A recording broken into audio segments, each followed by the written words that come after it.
Hey everyone, welcome to the channel. And this is what I do. I'm a professional guide, and I lead hunting trips deep into these mountains. Now, a lot of people see the hero shots, the successful harvests, the stunning sunsets. But there's a story behind every one of those moments.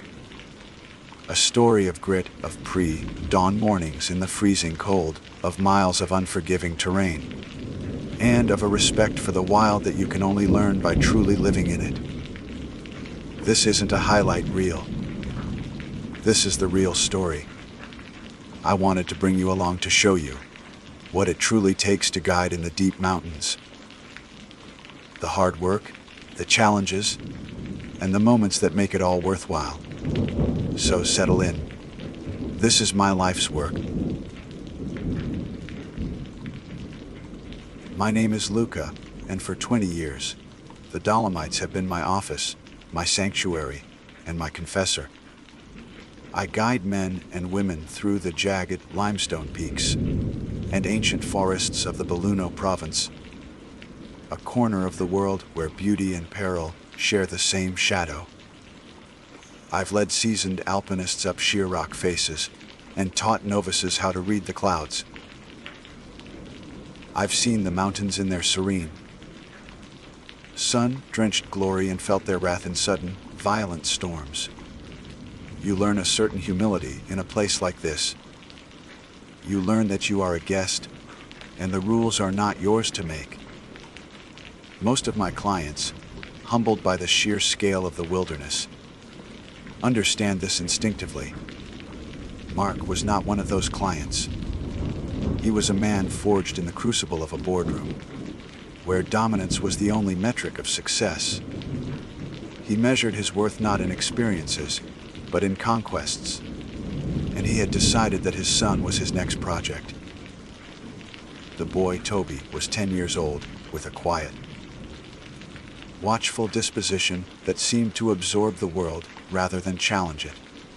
He had his mother's gentle eyes, and a sensitivity that his father mistook for a fundamental flaw, a weakness to be scarred out by force. When Mark hired me for what he called a father-son bonding trip, his tone left no room for interpretation.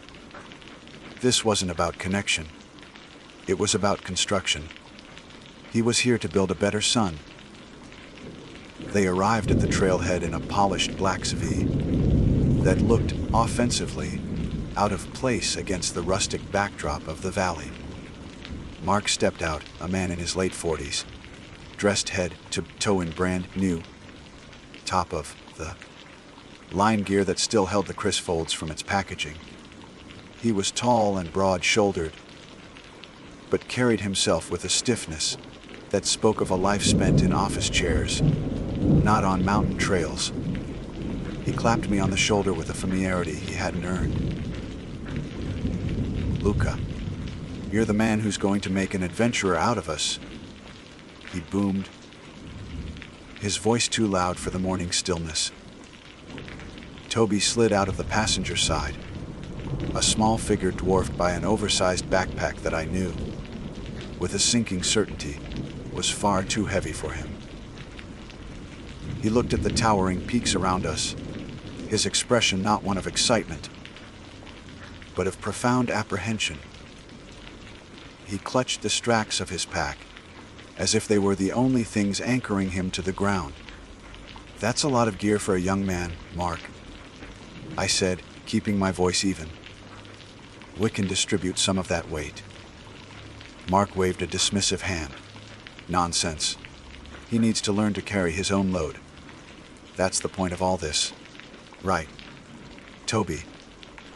Toby flinched at the sharpness in his father's voice and gave a short, jerky nod, his eyes fixed on his boots. I saw it then. The dynamic that would define our journey, the relentless hammer and the silent anvil. My job, I realized, would be less about navigating the terrain and more about navigating the toxic space between them. The first few hours of the hike were a relentless campaign of Mark's will against his son's spirit. The trail wound through a forest of ancient firs and larches, their scent thick and resinous in the cool air. Sunlight filtered through the canopy in shifting patterns, and the only sounds were the crunch of our boots on the path and the distant call of a cuckoo. It was a place of deep, primal peace, but Mark filled it with noise. He pushed the pace, ignoring the signs of Toby's fatigue. The boy's flushed cheeks, his ragged breathing. Every time Toby stumbled on a root or a loose stone, Mark's commentary was swift and cutting. "Pay attention, son. The mountain doesn't care if you're tired. Straighten your back. You look like an old man. Are you crying? There's no crying up here." The boy never answered. He would just bite his lip, adjust the crushing weight of his pack, and trudge onward. I tried to create buffers, stopping to point out a rare orchid or the tracks of a pine marten, giving Toby a moment to catch his breath. I'd talk about the history of the trails, how they were carved by soldiers in the Great War, hoping to distract Mark. But he was single-minded, his focus locked on the perceived failings of his son. The trip was a crucible, and he was determined to burn away the parts of Toby he couldn't stand. By midday, we had ventured deep into the Parco Nazionale, Dolomiti Bellunisi, entering a part of the forest that felt older, more primal. The trees grew closer together, their moss-covered branches tangling into a dense canopy that muted the light. The air grew still and heavy. This was the territory of legends, a place where the old stories felt less like fiction and more like a warning. It was here, in a damp, mossy hollow where the earth smelled of decay and new life, that we found the footprints. They were etched into the dark, loamy soil, a single line of them disappearing into the thick woods. A cold knot tightened in my gut. I had heard the stories from my grandfather, tales told by the fire on long winter nights. Stories of the Mazrel, the little man of the woods, the red-capped gnome, a being of mischief and terrible power. He wanders the most ancient parts of the forest, and the legends are frighteningly specific about one thing. Whoever is foolish enough to step in his footprints is lost. An irresistible compulsion takes hold, forcing them to follow the tracks to the Mazrel's cave, where they become his servant, all memory of their past life erased. The footprints were impossibly small, like those of a barefoot child. But the stride, the distance between each print, was unnaturally long, suggesting a gait that was not human. They seemed to pulse with a strange energy, a silent invitation. "Nobody touches those," I said, my voice barely a whisper. "Nobody steps on the tracks. We turn back and find another way." Mark let out a short, derisive snort. "You can't be serious, Luca. It's an animal. A marten, maybe a fox." He saw the fear in my expression and mistook it for weakness. Another thing to be conquered. "It is not an animal," I insisted, planting myself between him and the tracks. "These are old mountains, Mark. There are things here you don't understand. We show respect. We leave them be." He looked past me at his son. Toby was staring at the footprints, his face pale, his eyes wide with a mixture of fear and fascination. Mark saw his son's terror, and it was like a spark on dry tinder. He needed to prove the world was as simple and benign as he wanted it to be. He needed to prove that my caution, and by extension his son's fear, was ridiculous. "You're not scared of a little footprint, are you, Toby?" he asked, his voice dripping with condescending challenge. Toby shook his head, a small, terrified movement. "Of course not," Mark said, his smile thin and cruel. "Watch this." Before I could move or shout, he took a deliberate step forward, He raised his heavy, cleated hiking boot and, with a theatrical slowness, brought it down directly in the center of the clearest footprint. The soft earth gave way with a faint sigh. That was the mistake. The one that could never be undone. He lifted his foot, leaving a deep, brutal impression that obliterated the delicate print beneath. For a moment, he just stood there, a triumphant smirk on his face. But then the smirk faltered. It didn't fall, it simply dissolved, replaced by a profound and unsettling placidity. His eyes went blank, the aggressive spark extinguished, leaving behind 2 empty pools. His head turned slowly, not to look at me or his crying son, but down the trail, following the line of tiny footprints as they vanished into the deep, silent woods. The invisible line had been cast, and it had found its mark. Time seemed to stretch and thin in that mossy hollow. The air, already heavy, became suffocating. The change in mark was not instantaneous like a switch being flipped, but more like a dye spreading through water. A slow, creeping transformation that was horrifying to behold. The aggressive, domineering energy that had radiated from him all morning simply evaporated, leaving a vacuum. In its place was a profound and unnerving calm, the kind you see in the eyes of an animal that has accepted its fate. His face, which moments before had been a mask of condescending pride, was now utterly blank, as smooth and unreadable as a stone. "Mark," I said, my voice tight. It came out sounding weak, a foolish question against a certainty that was rapidly taking root in my soul. He didn't respond. His gaze was fixed on the path ahead, where the line of tiny footprints wove a path between the ancient trees. It wasn't a look of interest or curiosity. It was a look of recognition, as if he were seeing a road he was always meant to travel. "I have to go," he said. The words were his, but the voice was not. It was flat, devoid of inflection, emotion, or any trace of the man who had boomed my name at the trailhead. It was the voice of a machine stating its function. He took a step, following the tracks. Then another. His movements were fluid, graceful even, a stark contrast to the stiff, awkward gait he'd had before. He was no longer a man forcing his way through the wilderness. He was a part of it, moving in perfect, terrible harmony with the path laid out for him. "No," the shout tore from my throat. Toby let out a choked sob, a sound of pure terror. "Mark." "Stop! Look at your son." I lunged forward, grabbing his arm.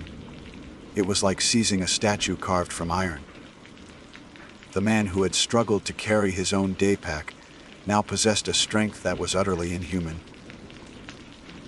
He didn't struggle or fight back. He simply continued to walk, and my grip was broken by his forward momentum, as if I were a child. He shook me off without a glance, his eyes never wavering from the trail. He was being reeled in by an invisible line, and the fisherman was patient, powerful, and ancient. "Dad! Daddy, wait!" Toby's voice was a high, desperate wail that shattered the forest stillness. He ran forward, stumbling, his small hands reaching for the father, who was now a complete stranger. "Daddy, don't leave me." Mark did not turn. He did not slow. He did not acknowledge his son's existence in any way. It was as if a door had been closed inside him, shutting out everything he had once been. A father, a husband, a man from the city. All that was left was the compulsion, the steady, rhythmic walk into the woods. The horror of it was absolute. This wasn't a monster chasing us. It was a man being unmade before our eyes, erased piece by piece with every step he took. My mind raced, scrambling for a rational explanation, for anything to cling to other than the terrifying truth of the legend. A seizure. A sudden psychotic break. But my heart knew better. My grandfather's voice echoed in my memory, low and serious by the fireside. He does not steal you, the Mazaril. He makes you want to be stolen. I had a choice, and it was brutal in its simplicity. I was the guide. My duty was to my clients. But who was my client now? The automaton walking calmly to his doom, or the terrified, weeping child left in his wake? I could run after Mark, try to tackle him, to physically drag him back. But I had already felt his strength. I knew, with a chilling certainty, that if I followed him, if I fought him on that enchanted path, I would be lost as well. The forest would swallow us both, and Toby would be left alone. A far worse fate than the one he was facing now. Or I could save the boy. I could accept that Mark was gone and get his son back to the world of men, of safety, of explanations I had no idea how to give. It was the easiest and hardest decision of my life. Toby, I said, my voice cracking. I knelt in front of him, grabbing his small, trembling shoulders. His face was a mess of tears and dirt, his eyes wide with a terror so profound it threatened to swallow him whole. Toby, listen to me. We can't help him. We have to go. No, my dad! He screamed, trying to pull away, his gaze still fixed on the receding figure of his father. He's not your dad anymore, I said, the words tasting like ash in my mouth. I pulled him close, forcing him to look at me. I will get you home, I promise, but we have to leave. I didn't wait for an answer. I took his hand, my grip firm, and pulled him back the way we came. He fought me for a moment, his small body rigid with grief and resistance. But the fight went out of him quickly, replaced by shuddering sobs. He stumbled along beside me, his eyes still trying to look back over his shoulder. For a long time, the only sound was Toby's weeping and the steady, metronomic crunch of Mark's boots on the forest floor behind us. Crunch. Crunch. Crunch. It was a sound that drilled into my skull. It wasn't fading as quickly as it should have. It felt like it was keeping pace, a constant, horrifying reminder of what was happening just out of sight. It was the sound of a man walking away from everything he had ever known, and he was doing it without complaint, without hesitation. I didn't dare look back. I focused on the trail ahead, on the familiar blaze marks on the trees, on the feel of Toby's small, cold hand in mine. Every instinct screamed at me to run, but I forced myself to walk at a steady pace, not wanting to terrify the boy further. The forest we had walked through that morning, a place of serene beauty, now felt menacing. Every shadow seemed to lengthen, every rustle of leaves sounded like a footstep. The trees themselves seemed to be watching us, ancient, silent witnesses to a tragedy they had seen play out countless times before. We walked for what felt like an eternity, the sound of Mark's footsteps a persistent ghost at our backs. Then, abruptly, it stopped. The silence that rushed in to fill the void was immense and terrifying. It was a silence that was not empty, but full of implication, full of loss. I stopped, my heart hammering against my ribs. I held my breath, listening, praying to hear it again, to hear anything other than the blood pounding in my ears and Toby's quiet whimpers. Nothing. Slowly, against my better judgment, I turned. I looked back down the trail we had just climbed. It was empty. The path wound down into the deep green shadows of the primal forest, silent and still. There was no sign of movement, no sign that anyone had ever been there. Mark was gone. He had been consumed by the mountain. Another story to be whispered by the fire. Another servant for the Mazaril. The silence that followed the cessation of Mark's footsteps was not peaceful. It was a hungry, predatory silence that pressed in on us from all sides. The forest, which had been a place of neutral, ancient life, now felt like a tomb.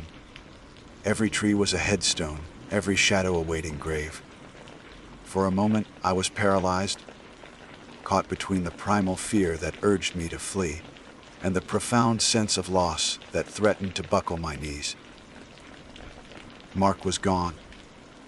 Not dead in a way the world would understand, but erased, absorbed by a power that had no place in the modern age. I looked down at Toby. He had stopped crying. His small body was rigid, and he stared down the empty trail with eyes that were no longer those of a child. They were old, haunted eyes filled with a knowledge no 10-year-old should possess. He had seen the veil between worlds torn aside. He had watched his father, the flawed but solid center of his universe, simply walk through it and disappear. The shock had cauterized his grief, leaving a numb, hollowed-out stillness. "Come on, son," I whispered, my voice hoarse. "We have to keep moving." The journey back to the trailhead was the longest walk of my life. Every meter of ground we had covered, that morning with Mark's relentless pace, we now had to retrace in a state of dread. I took the heavy pack off Toby's back and slung it over my own shoulder, adding its weight to the invisible burden I already carried. The boy was light on his feet now, almost ethereal, moving like a sleepwalker. He didn't speak. He didn't look at me. His hand in mine was cold and limp. The forest watched us go. I could feel it. The wind whispering through the pines sounded like a mocking chuckle. A branch snapping in the distance made me jump, my hand instinctively going to the small axe on my belt. A useless talisman against the foe we faced. I found myself studying the ground with a paranoid intensity, terrified of seeing another line of those tiny, bare footprints. The world had been turned upside down. The rational, predictable wilderness I knew had been replaced by a place of myth and menace, and I was desperate to escape its grasp. Hours later, we stumbled out of the tree line. The sight of Mark's polished black SUV, parked where we had left it, was a brutal shock. It was a relic from another world, a world of logic schedules and asphalt roads. It didn't belong here, and neither, I felt, did we. We were contaminated by the forest, carrying a secret that was too big and too terrible for the ordinary world to contain. Toby stopped and stared at the car. His face, which had been a blank mask of shock, finally crumpled. A single, dry sob escaped his lips, then another. He didn't cry loudly. It was a quiet, hopeless sound of a heart breaking. He had been holding on, surviving. But the sight of that empty driver's seat, of the object that should have carried him and his father home, was the final confirmation. His father was not coming back. I opened the passenger door and helped him inside. He curled into a small ball on the leather seat, pulling his knees to his chest. I found a bottle of water and a chocolate bar in my pack and gave them to him. He took them without a word, his movements slow and mechanical.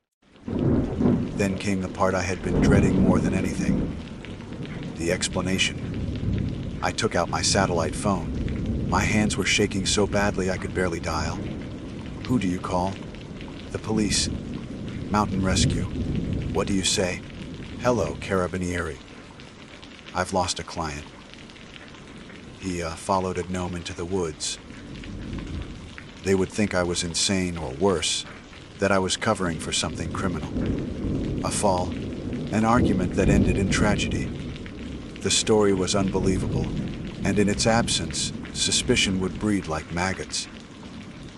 My grandfather's words came back to me, not the ones about the Mazzaro, but his more practical advice about the mountains. "People get lost," he used to say. "The mountains are big, the weather changes. It happens." It was a lie, of course. A terrible, necessary lie. I called the carabinieri. I kept my voice steady, reporting that Mark had become disoriented and wandered off the trail. I said we had become separated. I said I had searched for as long as I could before bringing his son back to safety. Every word felt like a betrayal, both to the truth and to Mark himself. I was sanitizing his fate, reducing a terrifying, supernatural event to a mundane accident. The next few hours were a blur of flashing blue lights, stern-faced officers, and the organized chaos of a search and rescue operation. They questioned me for hours. My story was thin, and I knew it. Why didn't I stay with him? Why did I leave the area? My answers were weak. I had to get the boy to safety. I thought he would turn back. They looked at me with cold, professional suspicion. I was the guide who had lost his client. The only witness was a traumatized child. They questioned Toby, gently at first. A kind female officer knelt by the car and spoke to him in soft tones. He just shook his head, whispering, "The footprints." He stepped in the footprints. They wrote it down as the ramblings of a terrified, confused child. The search went on for days. Helicopters beat the air, and teams of men with dogs combed the forest. They found nothing. No broken branches, no torn clothing. No sign of a struggle. It was as if Mark had simply vanished from the face of the earth. The official report concluded he was missing, presumed to have died from exposure after getting lost. The case was closed. I drove Toby to the airport to meet his mother. Telling her was the hardest thing I have ever done. I repeated the same hollow story, and she looked at me with eyes full of a pain so vast, it seemed to suck all the air from the room. She knew I wasn't telling her everything, but in her grief, she didn't have the strength to push. I never guided in that part of the park again. For years, the memory of Mark's blank face and steady walk into the woods haunted my dreams. I would wake up in a cold sweat, the sound of his phantom footsteps echoing in my ears. I still guide, but something has changed. When I look at the majestic, sunlit peaks of the Dolomites, I no longer see just beauty. I see the shadows they cast. I see the ancient, secret places where the old rules still apply, where disbelief is a fatal sin. Sometimes, when I'm leading a new group, a father will clap me on the shoulder, full of bravado, and point to his son, saying, "We're going to make a man out of him on this trip." And when I hear those words, a chill runs down my spine. I look at the boy, at his wide, trusting eyes, and I see Toby. And I remember Mark, the man who measured his worth by the toughness of his son. A man who was consumed by the mountain because he refused to believe in its power. He is another story now, another whisper in the long, dark memory of the forest, another servant for the Mazaril. My name is Claus Richter, and for the better part of 3 decades, I have made my living in the quiet solitude of Germany's high places. I am a mountain guide, a trade that sounds more romantic than it is. It is less about conquering peaks, and more about understanding them, knowing their moods, the treachery of their paths, and the secrets they keep buried under rock and ice. My domain is the Harz Mountains, but my reputation extends to the surrounding ranges, including the strange, brooding hills of the Kiffa user. I've led geologists, botanists, thrill seekers, and soul searchers into the wilderness. I've seen things that defy easy explanation. Lights in the sky where no aircraft should be. Whispers on the wind that sound like forgotten words. The unnerving sensation of being watched by unseen eyes. I have always found a rational explanation, a trick of the light, the wind playing through a rock formation, the paranoia of isolation. I am a practical man after all. Or I was. The job offer that began this nightmare arrived, not as a phone call from a familiar colleague, but as a sterile, corporate email. The sender was an entity called Viridian Geospatial, a name that sounded both impressive and utterly meaningless. The proposal was unusual and the compensation, frankly, astronomical. They required an experienced guide to lead a small team of geological surveyors into the deepest part of the KIF user range for a period of 1 week. Their objective was to conduct a subsurface stability analysis for a proposed high-speed transport tunnel. The email was concise, professional, and devoid of any warmth.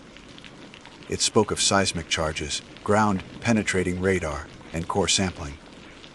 It was a language of violation, of dissecting the mountain to see if it was fit for purpose. My initial unease was quickly overridden by the number on the contract. It was enough to pay off my mortgage and liftably for a year. Against my better judgment, I accepted. A week later, I met the team in the small town of Kelbra, which rests uneasily in the mountain's shadow. The lead engineer was a man named Kurt Steiner. He was exactly as I had pictured him from his emails, tall, thin, with a face that seemed permanently etched with impatience. He wore expensive, brand new outdoor gear that hadn't yet been scuffed by actual use.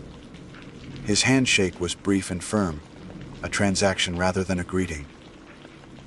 He introduced his two subordinates, Thomas and Lars, a pair of young, eager men who looked at Kurt with a kind of reverential awe. They were disciples of his pragmatic, no-nonsense worldview.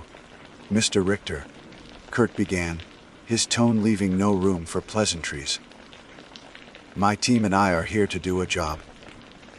We have the finest equipment, a clear objective, and a tight schedule. Your role is simple. Get us to the designated survey site. Ensure our camp is secure from mundane threats, like weather and wildlife. And get us out again in 7 days. We will handle the science. You handle the mountain. Before we could depart, protocol required us to check in with the local authorities. The BU Urgermeister, a man named Herr Schmidt, was old, his face a roadmap of wrinkles, his office smelling of old paper and pipe tobacco. When Kurt laid out the survey plans, a deep sigh escaped the old man's lips. The Kiffa user, he said, looking not at us, but out the window at the dark green hills.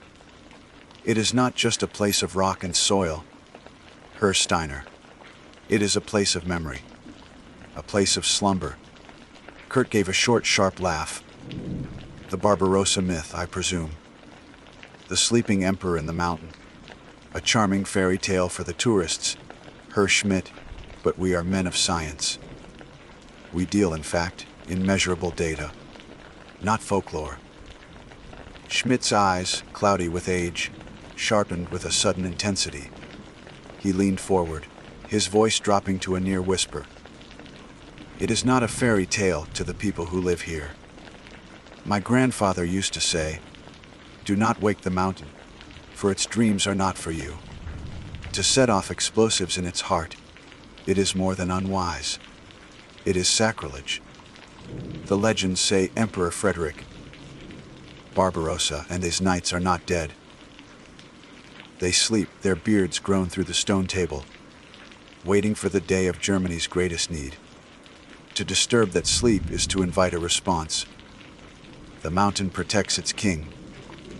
Kurt was unmoved. He tapped a rolled-up geological map on the desk. With all due respect, sir, we are not here to debate children's stories. We have permits, and we have a job to do. The stability of the rock is all that concerns me." He stood, signaling the end of the meeting. As we left, Herr Schmidt called out one last time. "The Guardians do not take kindly to trespassers. Remember that." The warning did nothing but deepen Kurt's cynical amusement. But I felt a cold knot tighten in my stomach. I had heard these stories all my life, but never from a man of authority, spoken with such solemn, desperate conviction. The villagers we passed in the streets seemed to sense our purpose.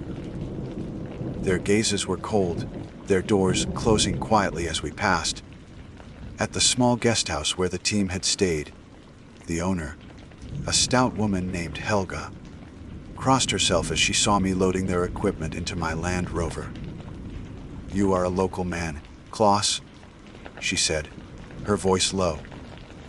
"You know the tales are more than wind. Why do you lead these fools into a place where they are not welcome?" "A job is a job, Helga," I replied, the words feeling hollow even to me.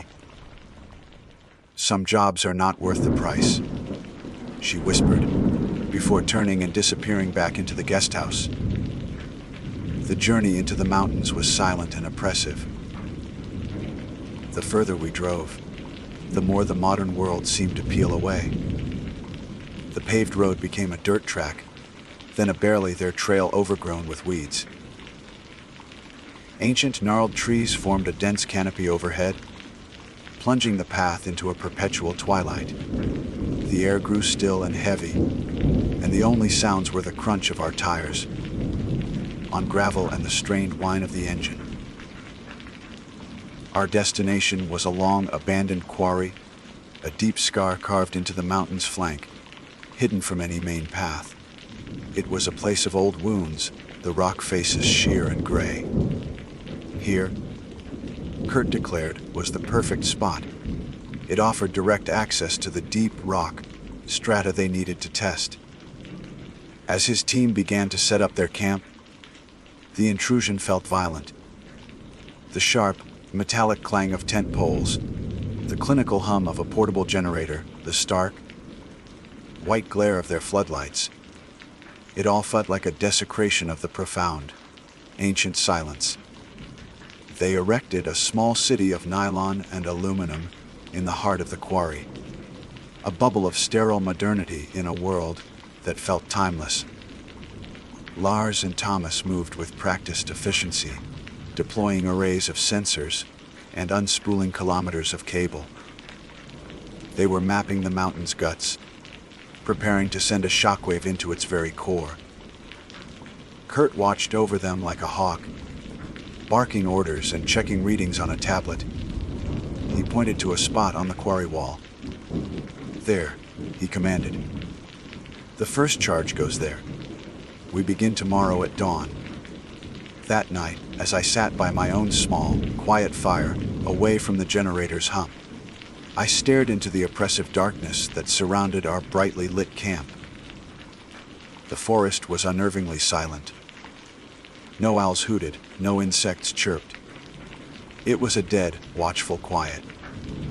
I thought of Herr Schmidt's words, of Helga's fear, of the legend that was so deeply woven into the fabric of this place.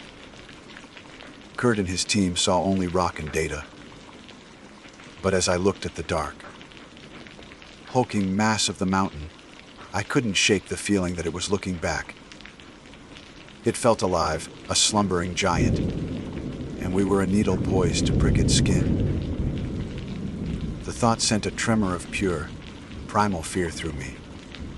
We were not just testing rock stability. We were knocking on a door that had remained sealed for centuries, and I was terrified of who, or what, might answer. Dawn broke, but it brought no warmth. A thin, clammy mist clung to the floor of the quarry, muffling sound and swallowing the beams of our headlamps. The air was cold, far colder than it should have been for this time of year, a damp chill that seeped into my bones. Kurt was already awake. Of course, pacing by his command tent with a thermos of coffee in one hand and his tablet in the other. He radiated a manic energy, an eagerness to defile the morning quiet. He saw me watching him and strode over, his boots crunching on the gravel. A perfect day for science. Richter, he said, his breath pluming in the cold air. He didn't seem to notice the unnatural chill. Thomas and Lars have the first charge set.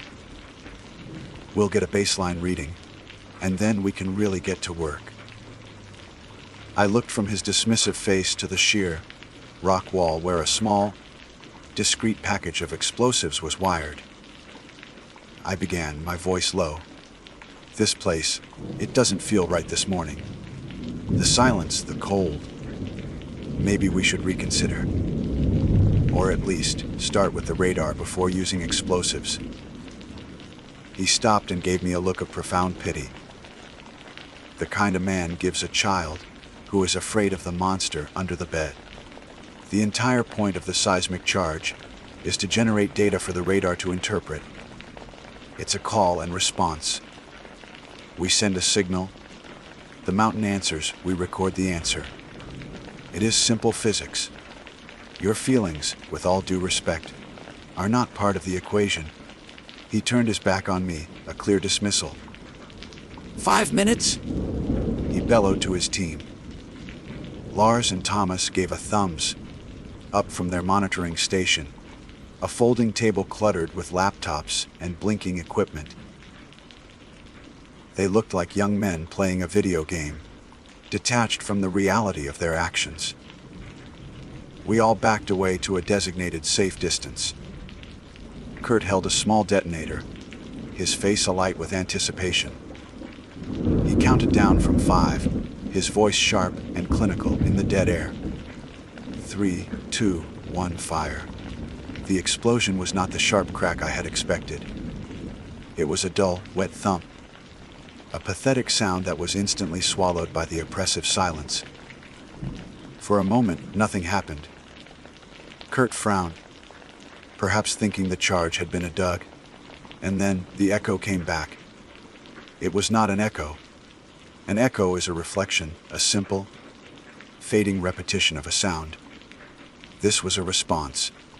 From the depths of the rock beneath our feet, a low, groaning rumble began. A sound so deep it was felt more than heard. It was the sound of a giant stirring in its sleep, a resonant, guttural vibration that traveled up through the soles of my boots and into my chest. It wasn't the sound of shifting rock. It was organic, ancient, and full of a weary, pained anger. The groan held for a long, terrifying moment before slowly fading back into the earth, leaving a silence that was now heavier, more profound than before. I stared at the rock face, my heart hammering. Beside me, Kurt was frowning at his tablet. Interesting, he muttered, though his voice lacked its earlier confidence. A complex cavern system, it seems. The sound waves must be resonating in a large open space. That was no cavern, I said, my voice barely a whisper. He ignored me. Lars! Thomas! What are the sensors picking up? The 2 young men were huddled over their laptops, their faces pale in the electronic glow. Thomas looked up, his eyes wide. The vibrations are strange, Kurt. They're not chaotic like a standard seismic return. They're rhythmic. Kurt strode over to their table. What do you mean rhythmic? Show me. Lars pointed a trembling finger at a waveform scrolling across his screen. Look, the frequency is too regular. It's not a geological phenomenon. It's structured. Almost like a slow, deep heartbeat. Or marching. For the first time, a flicker of doubt crossed Kurt's face. He stared at the screen, his jaw tight. Recalibrate the sensors, he snapped. There must be interference. A harmonic frequency from the generator, perhaps. The generator is shielded. Thomas countered weakly. And the frequency is all wrong for that. This is deep. Very deep. The rest of the day passed in a state of tense unease. Kurt had his team run diagnostic after diagnostic, trying to find a rational, mechanical explanation for the impossible data they had collected. They found nothing. The equipment was working perfectly. The data remained the same, a slow, rhythmic pulse from the heart of the mountain. As the sun began to sink, the temperature plummeted further. The mist from the morning never fully burned off, and now it returned with a vengeance, coiling out of the forest and filling the quarry like a bowl of milk. The world shrank to the small, brightly lit circle of our camp. The silence of the woods was absolute. No birds, no insects, no rustle of leaves. It was as if every living thing had fled, leaving us alone with the mountain and its secrets. Strange things began to happen. One of the powerful floodlights at the edge flickered erratically, then died with a soft pop, plunging one side of the quarry into an impenetrable darkness. When Lars went to check it, he found the bulb was not broken and the wiring was intact. It had simply stopped working. Later, as I was preparing my own small meal, I noticed my compass, which I'd placed on a flat rock, was spinning uselessly, its needle tracing lazy circles, unmoored from the magnetic north. Iron deposits. Kurt said immediately when I showed him, his voice strained. The mountain must be rich in it. It's scrambling the magnetic field. He had an answer for everything, but the answers were becoming increasingly desperate. The foundations of his logical, ordered world were cracking, and the fear he refused to acknowledge was beginning to leak through. By nightfall, the mood in the camp was grim. The two younger men spoke in hushed whispers, constantly casting nervous glances into the shadows beyond the generator's reach. Finally, Kurt made a decision. The data from the first charge was contaminated, he announced, his voice artificially loud. The charge was too small. The signal was weak. Tomorrow, we use a larger charge. A much larger one, we will get a clear, undeniable reading and put an end to this superstitious nonsense. No. I said, the word coming out with more force than I intended. You can't. You heard what it did. You're provoking what, Richter? He sneered, his fear now manifesting as anger. A rock formation. A collection of myths. I am a scientist! I will not be swayed by ghost stories and faulty compasses. We proceed at 0800 tomorrow. He turned and retreated to his tent, zipping it shut with a final, angry rasp. I was left in the cold with Lars and Thomas. They wouldn't meet my eyes. They were afraid. I could see it plainly, but their loyalty to Kurt, to their science, was stronger. I couldn't sleep. I sat by my fire, feeding it small sticks, trying to find some comfort in its warmth. The generator hummed, a lonely sound in the vast, dead quiet. Around 2 a.m. it happened. The steady, monotonous hum of the generator suddenly sputtered. It coughed once, twice, like a dying man, and then fell silent. Every light in the camp went out. The darkness that crashed down on us was total and absolute. It was a physical presence, a smothering blanket of pure black. The only light came from the dying embers of my fire and the frantic beams of the headlamps that snapped on inside the tents. Kurt emerged, swearing loudly. The fuel line must be clogged, he yelled, his voice tight with panic. But it wasn't the fuel line. A new sound had entered the night. It came from the forest, from the deep shadows where the floodlight had died. It was a slow, deliberate, heavy sound. Crunch, scrape. Crunch, it was the sound of metal on stone, and it was getting closer. The beams of our headlamps sliced wildly through the oppressive dark, frantic and useless. Panic had seized the camp. Kurt was yelling. A string of curses directed at the dead generator. His voice thin and reedy against the encroaching silence. Lars and Thomas were fumbling with a backup battery pack, their hands shaking too much to connect the terminals. My own breath was trapped in my lungs, my heart a frantic drum against my ribs. The sound was closer now, a slow, rhythmic, inevitable cadence. Crunch. Scrape. Crunch. It was the sound of immense weight, of armored feet shut in iron grinding against the stone floor of the quarry. Then, they emerged from the churning mist. The first figure stepped out of the darkness and into the weak, scattered light of our headlamps. My mind simply refused to process what my eyes were seeing. It was a man, or the shape of one, encased from head to toe in plate armor. But it was no museum piece. It was ancient, pitted, and scarred with the rust of centuries. A thick layer of grime, and what looked like moss clung to the joints. A great helm, featureless save for a narrow slit for the eyes, concealed its face entirely.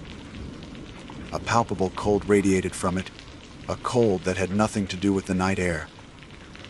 It was the chill of the grave, of deep, sunless places.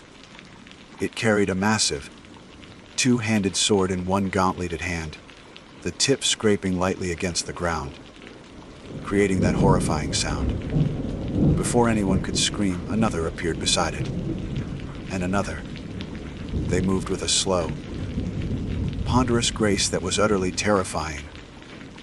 They were not ghosts, they were solid, real, their immense weight crushing the loose gravel underfoot.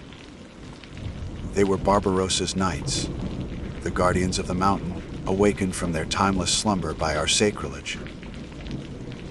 They fanned out, forming a silent, implacable circle that blocked the only exit from the quarry. They didn't brandish their weapons. They simply stood there, watching us from the black voids of their visors. The sight broke Kurt. The pragmatic man of science, the cynic who had laughed at fairy tales, finally came face to face with a reality that his equations could not explain. A choked, guttural sound escaped his throat. No. He whispered, shaking his head. No, it's not possible. A hoax, and must be a hoax. He raised his headlamp, its beam dancing across the rusted plate of the nearest knight. Who are you? What is this? He screamed, his voice cracking with hysteria. The knight did not answer. It simply took a step forward. That single, deliberate step shattered the paralysis that held us. Thomas screamed, a high, thin wail of pure terror, and scrambled backward, tripping over a crate of equipment. Lars was frozen in place, his face a mask of disbelief, tears streaming down his cheeks. My own instincts, honed by years in the wilderness, screamed at me to run, to hide, to disappear. As Kurt and his team were transfixed by the horror before them, I dove sideways, rolling behind a large pile of excavated rock and soil near the quarry wall. I flattened myself into a shallow ditch, pressing my face into the cold, damp earth, my heart hammering so hard I was sure they would hear it.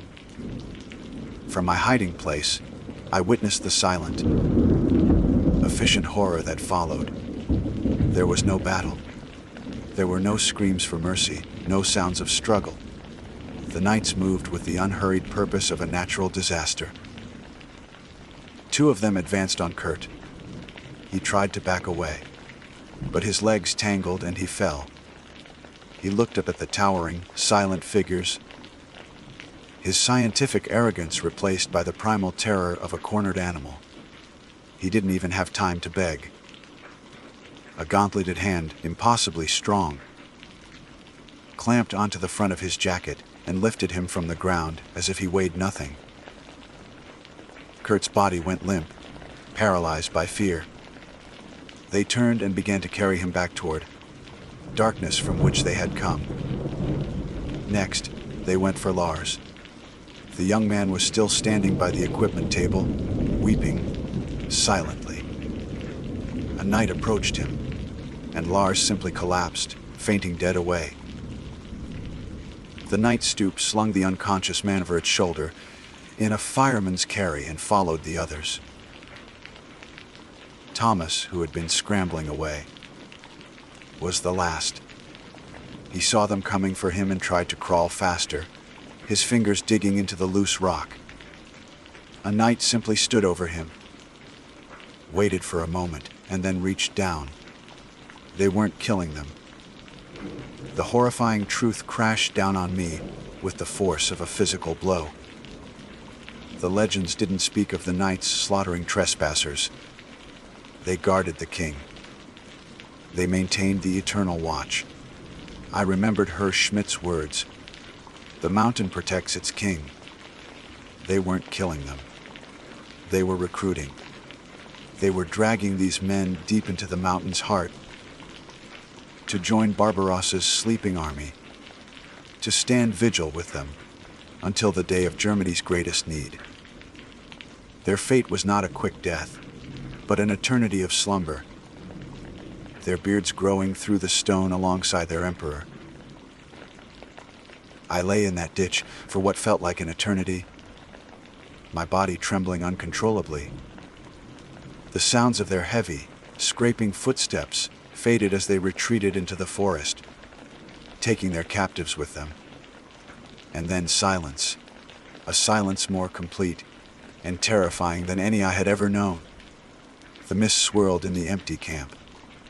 The abandoned headlamps cast long, lonely shadows.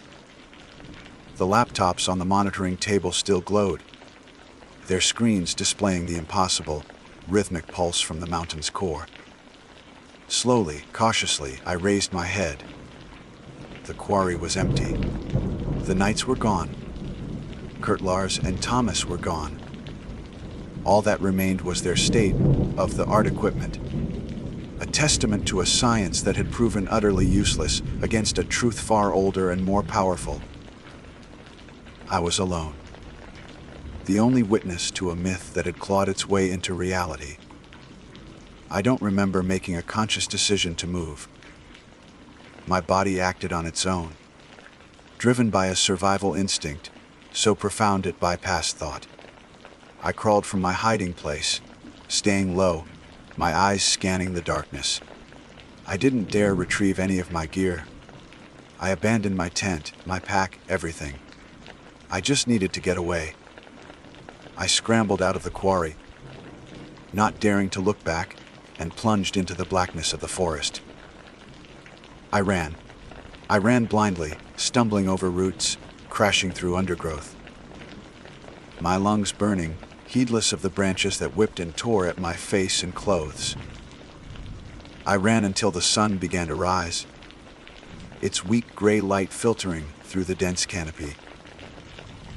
Only then did I collapse, exhausted and sobbing, at the base of an ancient oak tree. I eventually found my way back to the town of Kelbra. I looked like a madman, my clothes torn, my face scratched and bleeding. I didn't tell anyone what I saw. Who would believe me? They would say I had gone mad in the mountains. They would say I had invented the story to cover up some terrible accident that had claimed the lives of the survey team. I simply took my Land Rover and drove, not stopping until the Kiffy user hills were nothing but a dark smudge in my rearview mirror. Viridian Geospatial listed their employees as missing, presumed dead after a tragic accident. A search party was sent. They found the abandoned camp. They found the equipment, the tents, the vehicles. But they found no bodies, no signs of a struggle, no explanation. The official report cited a possible landslide, though there was no evidence of one. The incident was filed away, an unsolved mystery. But I know the truth. I know that deep within that mountain, Kurt Steiner and his team are not dead. They stand in silent, armored ranks, their sleep 1,000 years deep, their modern watches and scientific minds, surrendered to an ancient, unbelievable duty. They are guardians now. And sometimes, in the dead of night, when the wind is just right, I think I can hear it. A deep, groaning rumble from the earth. A sound like a giant stirring in its sleep. My name is Cole. For the last 15 years, I've made my living in the shadow of the Superstition Mountains. I'm not a prospector or a treasure hunter, I'm a guide. I take people in, and more importantly, I bring them out. My clients are usually hunters, looking for desert bygone sheep, or serious hikers wanting to test themselves against one of the most unforgiving landscapes in Arizona. I know the trails that are on the maps, and the ones that aren't. I know where to find water when the springs look bone dry, and how to read the sky for the sudden, violent storms that can turn canyons into death traps. I've built a reputation on being reliable, cautious, and respectful of the land. Because I know the mountains don't care if you live or die. They are a force of nature, ancient and indifferent. And if you don't respect that, you become another statistic, another name on a long list of the missing. I've also heard all the stories. Every guide out here has. The tales of the lost Dutchman's mine are woven into the fabric of this place, as much a part of the landscape as the saguaro cacti and the jagged peaks. They're ghost stories told around campfires, cautionary tales about greed and obsession. I've seen the wide-eyed believers before. Men who show up with cheap metal detectors and maps they downloaded from conspiracy websites. I usually turn them away. My job is to guide people through the wilderness, not lead them on a fool's errand that will likely get them killed. I've always maintained a professional distance from the legend. I don't believe in curses or thunder gods, but I do believe in heat stroke, dehydration, venomous snakes, and the simple, deadly reality of getting lost. The mountains have enough real dangers without needing to invent supernatural ones. But I also know the history. The staggering number of people who have walked into these mountains seeking gold and never walked out. There's a weight to this place, a palpable sense of history soaked in blood and desperation. You can feel it when the sun goes down and the temperature drops, when the only sound is the wind whistling through the rock formations that look like ancient, crumbling ruins. It's a feeling that makes the hair on your arms stand up, a primal warning that you are a guest here, and an unwelcome one at that. Then, Dallas walked into my life. He didn't find me at my small office in Apache Junction. He found me at a local diner where I was having breakfast, which should have been the first red flag. He approached my table with a nervous energy, a man practically vibrating with excitement. He was in his late 40s, with a soft, round face that was already sunburnt, and a body that clearly hadn't seen much physical hardship. He was dressed in brand new, top-of-the-line hiking gear, the kind of expensive apparel that screams, novice. In his hand, he clutched a rolled-up tube of paper, like it was a holy scripture. "You're Cole, the guide?" he asked, his voice a little too loud for the quiet diner. I nodded, taking a slow sip of my coffee. "I am. Can I help you?" "You can," he said, pulling up a chair without being invited. He leaned across the table, his eyes wide with a feverish light. "I've done it. I've solved it. The whole thing. The Peralta stones, the clues, the landmarks. I know where it is. I didn't have to ask what was. I'd had this conversation a dozen times before. Sir, if you're talking about the Dutchman's mine, I'm not the guide for you. I don't do treasure hunts. He just smiled, a broad, confident grin that didn't reach his eyes. Oh, this isn't a hunt. It's a recovery mission. I have the exact location. He unrolled the tube on the table, revealing a map.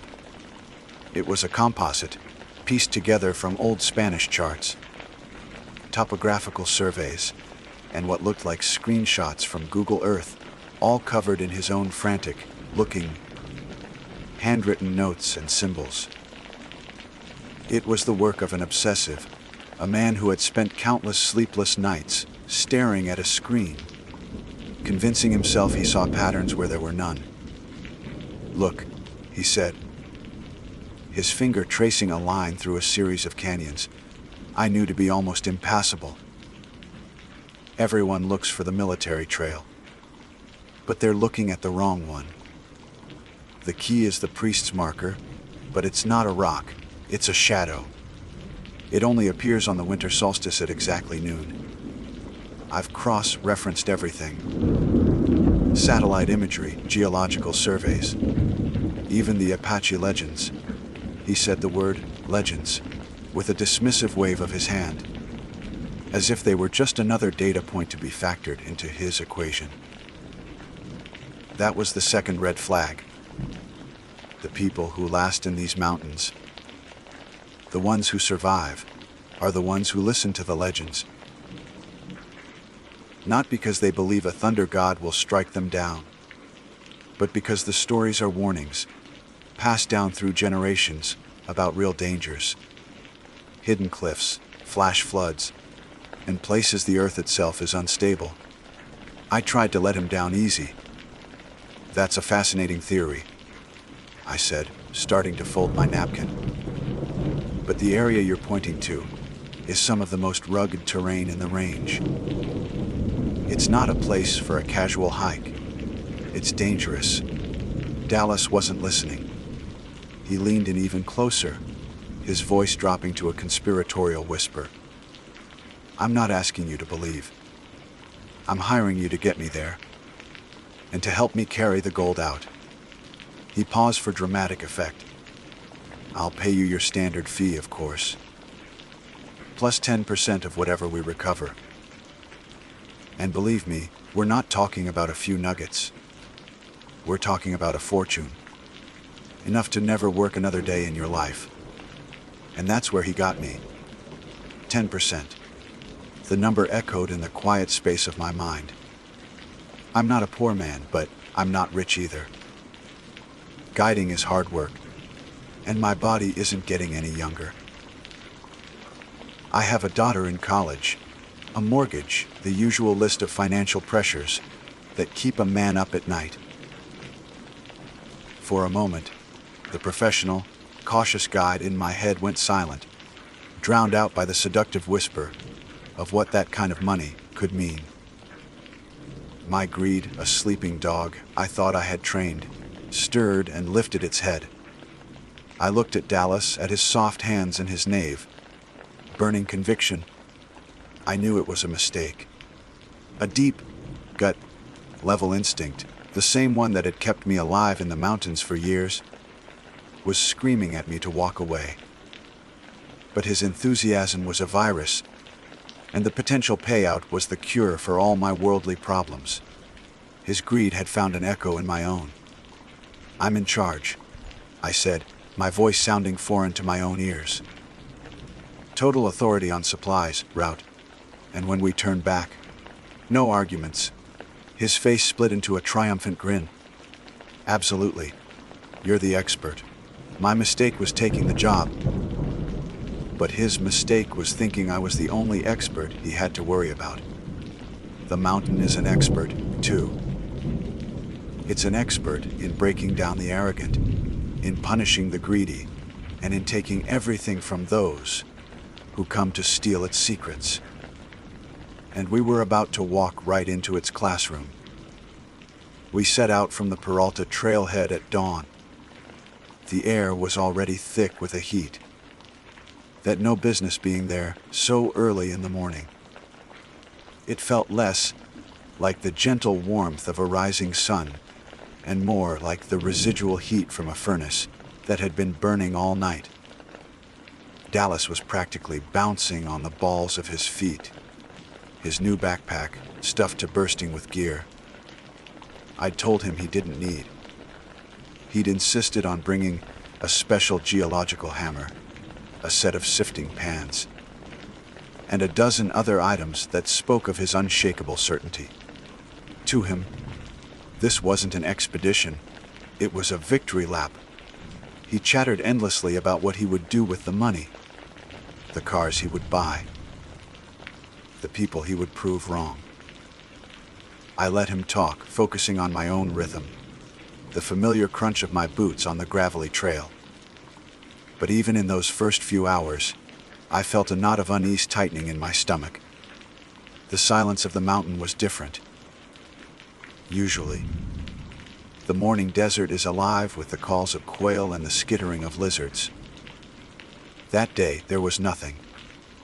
Just a profound, listening silence that felt heavy and watchful.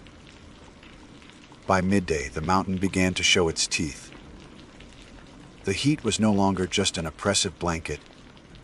It was a physical force, a malevolent presence that beat down on us, reflecting off the rocks with a blinding intensity. The air shimmered, making the landscape warp and twist in the distance. We were following a trail I had walked at least 50 times. A clear path marked by stone cairns and years of foot traffic. Or it should have been. After we rounded a massive outcrop of rock shaped like a snarling animal, the trail simply vanished. One moment it was there, a distinct line in the dirt, and the next it was gone, replaced by an unbroken expanse of thorny scrub and treacherous, loose rock. I stopped, turning a full circle, my internal compass spinning uselessly. It made no sense. A trail doesn't just disappear. Dallas, wiping sweat from his brow with the back of a hand that was already blistering, consulted his map. "It's fine," he panted. A little of his morning enthusiasm dimmed. "My map shows a fork here anyway. The main trail is a decoy. We need to head into that wash." He pointed to a deep, sandy ravine to our left. My instincts screamed at me not to enter it. Washes are flash flood zones, and the sky, while clear, had a strange, bruised color at the horizon. But we had no trail to follow, and Dallas's conviction was like a magnetic north. Against my better judgment, I agreed. It felt less like a choice and more like being herded. The second day, the mountain's hostility became undeniable.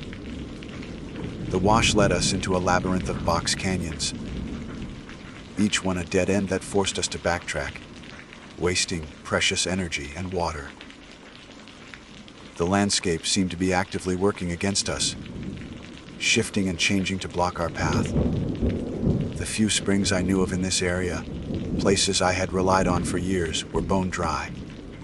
Not just dry, but filled with a fine, black dust that looked like ash, as if the water had been burned out of the earth itself.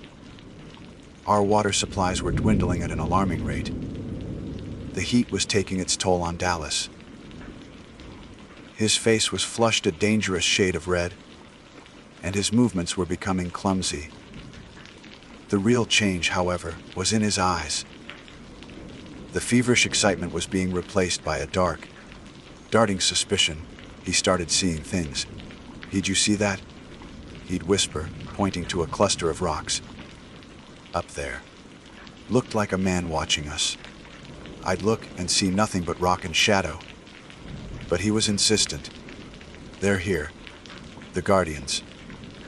The Apache warriors my map warns about." He clutched his tattered map. No longer a guide to treasure, but a sheer against the phantoms that were beginning to populate his world. By the fourth day, Dallas was deteriorating rapidly.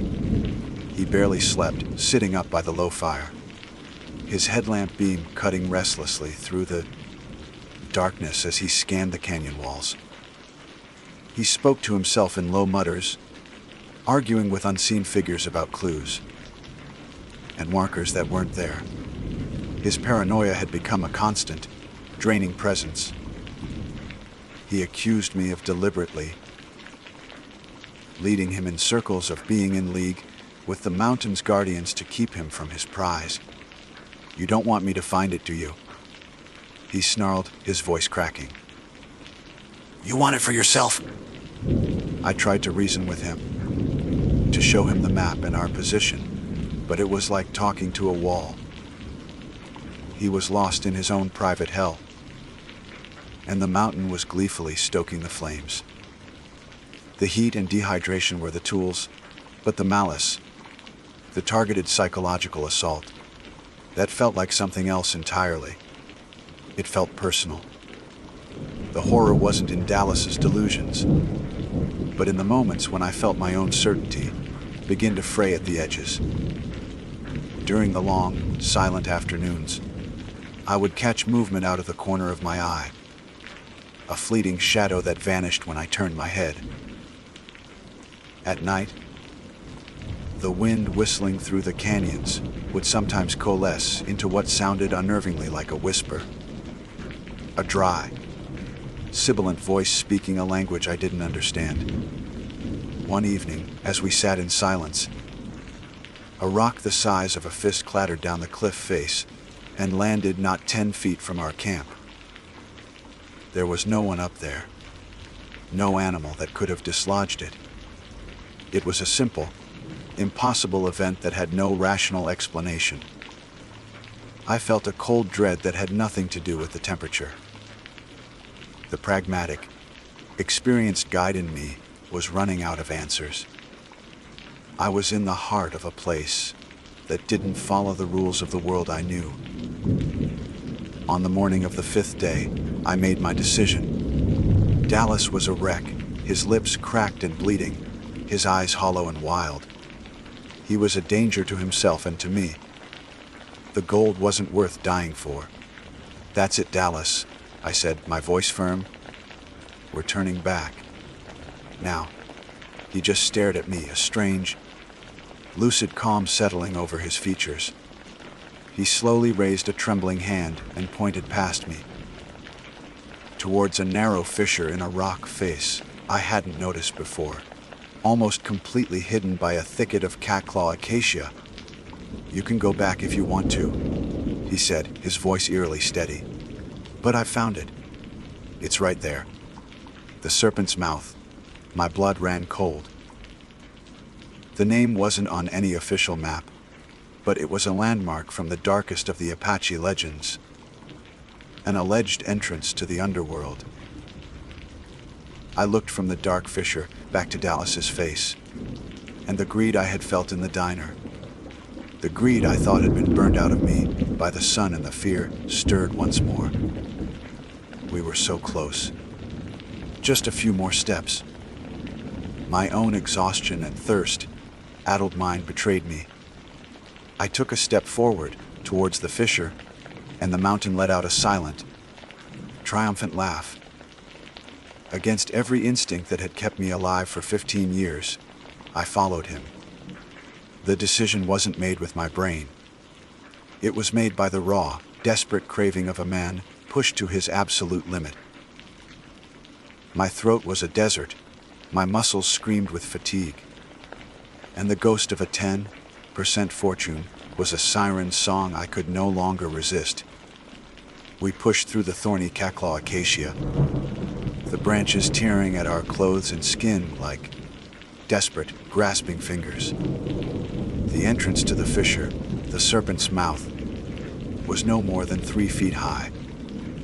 It wasn't a welcoming opening, but a jagged wound in the rock face, exhaling a breath of air that was shockingly cold and smelled of damp earth and something else, something metallic and ancient like old blood. The oppressive heat of the canyon seemed to stop at its edge, refusing to enter. Dallas didn't hesitate.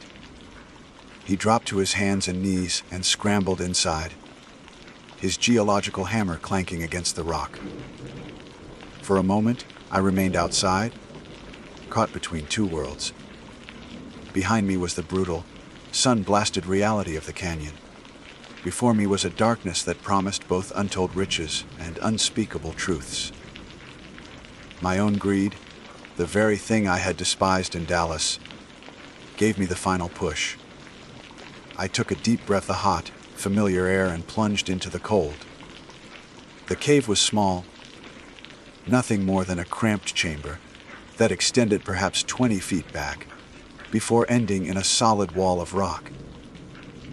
It wasn't a mine in any traditional sense. There were no tool marks on the walls, no signs of excavation. It felt like a natural pocket, a secret hollow within the mountain's heart.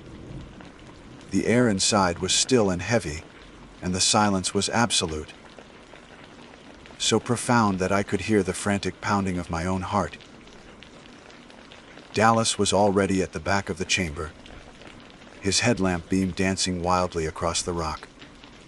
"It's here," he breathed, his voice trembling with a mixture of awe and disbelief. "It's all here." And then my light found what it was fixed upon. It wasn't a vein of gold running through quartz. It was something far stranger. Embedded in the back wall, as if they had grown there like crystalline fruit or nuggets of pure, raw gold. They ranged in size from a pebble to a man's clenched fist. They glittered in the beams of our headlamps with a wet, greasy sheen. A light that seemed to be absorbed as much as it was reflected. It was a treasure beyond any prospector's wildest dream. A sight so impossible it felt like a hallucination. Dallas let out a triumphant sob, a sound that was half laugh, half weep. He stumbled forward and fell to his knees before the glittering wall. He reached out a trembling hand, not with his hammer or any tool, but with his bare fingers as if to caress a lover. "We did it," he whispered, looking back at me, his face illuminated in the golden glow. His eyes were no longer wild with paranoia, but filled with a serene, absolute certainty. He had been right all along. His obsession was justified. He had solved the mystery that had claimed the lives and sanity of so many others. He was the one. He turned back to the wall, his fingers brushing against the largest nugget, a fist-sized lump of condensed sunlight. "It's real," he murmured. That was the final mistake. The instant his skin made contact with the world broke. It didn't start with a sound. It started with a feeling, a deep, resonant vibration that came not from the ground, but from the very rock around us. It was as if the mountain itself had a heartbeat, and it had just begun to beat again, after a century of slumber. Then came the sound. A low, guttural rumble that echoed from the sky. Even though I knew with terrifying certainty that there wasn't a cloud to be seen. The ground beneath my knees shook violently, not with the rolling motion of an earthquake, but with a sharp, angry tremor. Dust rained down from the ceiling of the small cave. Dallas, still on his knees, looked up, his face a mask of confusion. The triumphant light in his eyes was replaced by a dawning, primal terror. The rumbling intensified, the sound of 1,000 grinding stones. I scrambled backwards on my hands and knees, crab walking towards the entrance, towards the light, towards the air. "Dallas, we have to go!" "Now," I screamed, my voice barely audible over the growing cacophony. But he was frozen, mesmerized by the horror unfolding before him. The rocks above the fissure, the very lintel of the serpent's mouth, began to crack. A web of black lines spread across the stone, and then, with a deafening groan, it gave way. A cascade of rock and dirt poured down, sealing the entrance. The sliver of daylight vanished, plunging us into absolute, suffocating darkness, broken only by the frantic beams of our headlamps. I could hear his muffled screams, a sound of pure, animal terror, a shriek of a man who understood, in his final moments, that he had not found a treasure, but the bait in a trap. His screams were abruptly cut off by a final, sickening crunch. And then silence. A silence in the dark more terrifying than the noise that had preceded it. I was alone, buried alive. Panic, cold and sharp, seized me. I was about to scream, to claw at the rockfall, when the rumbling in the sky, now directly above me, culminated in a single, deafening clap of thunder.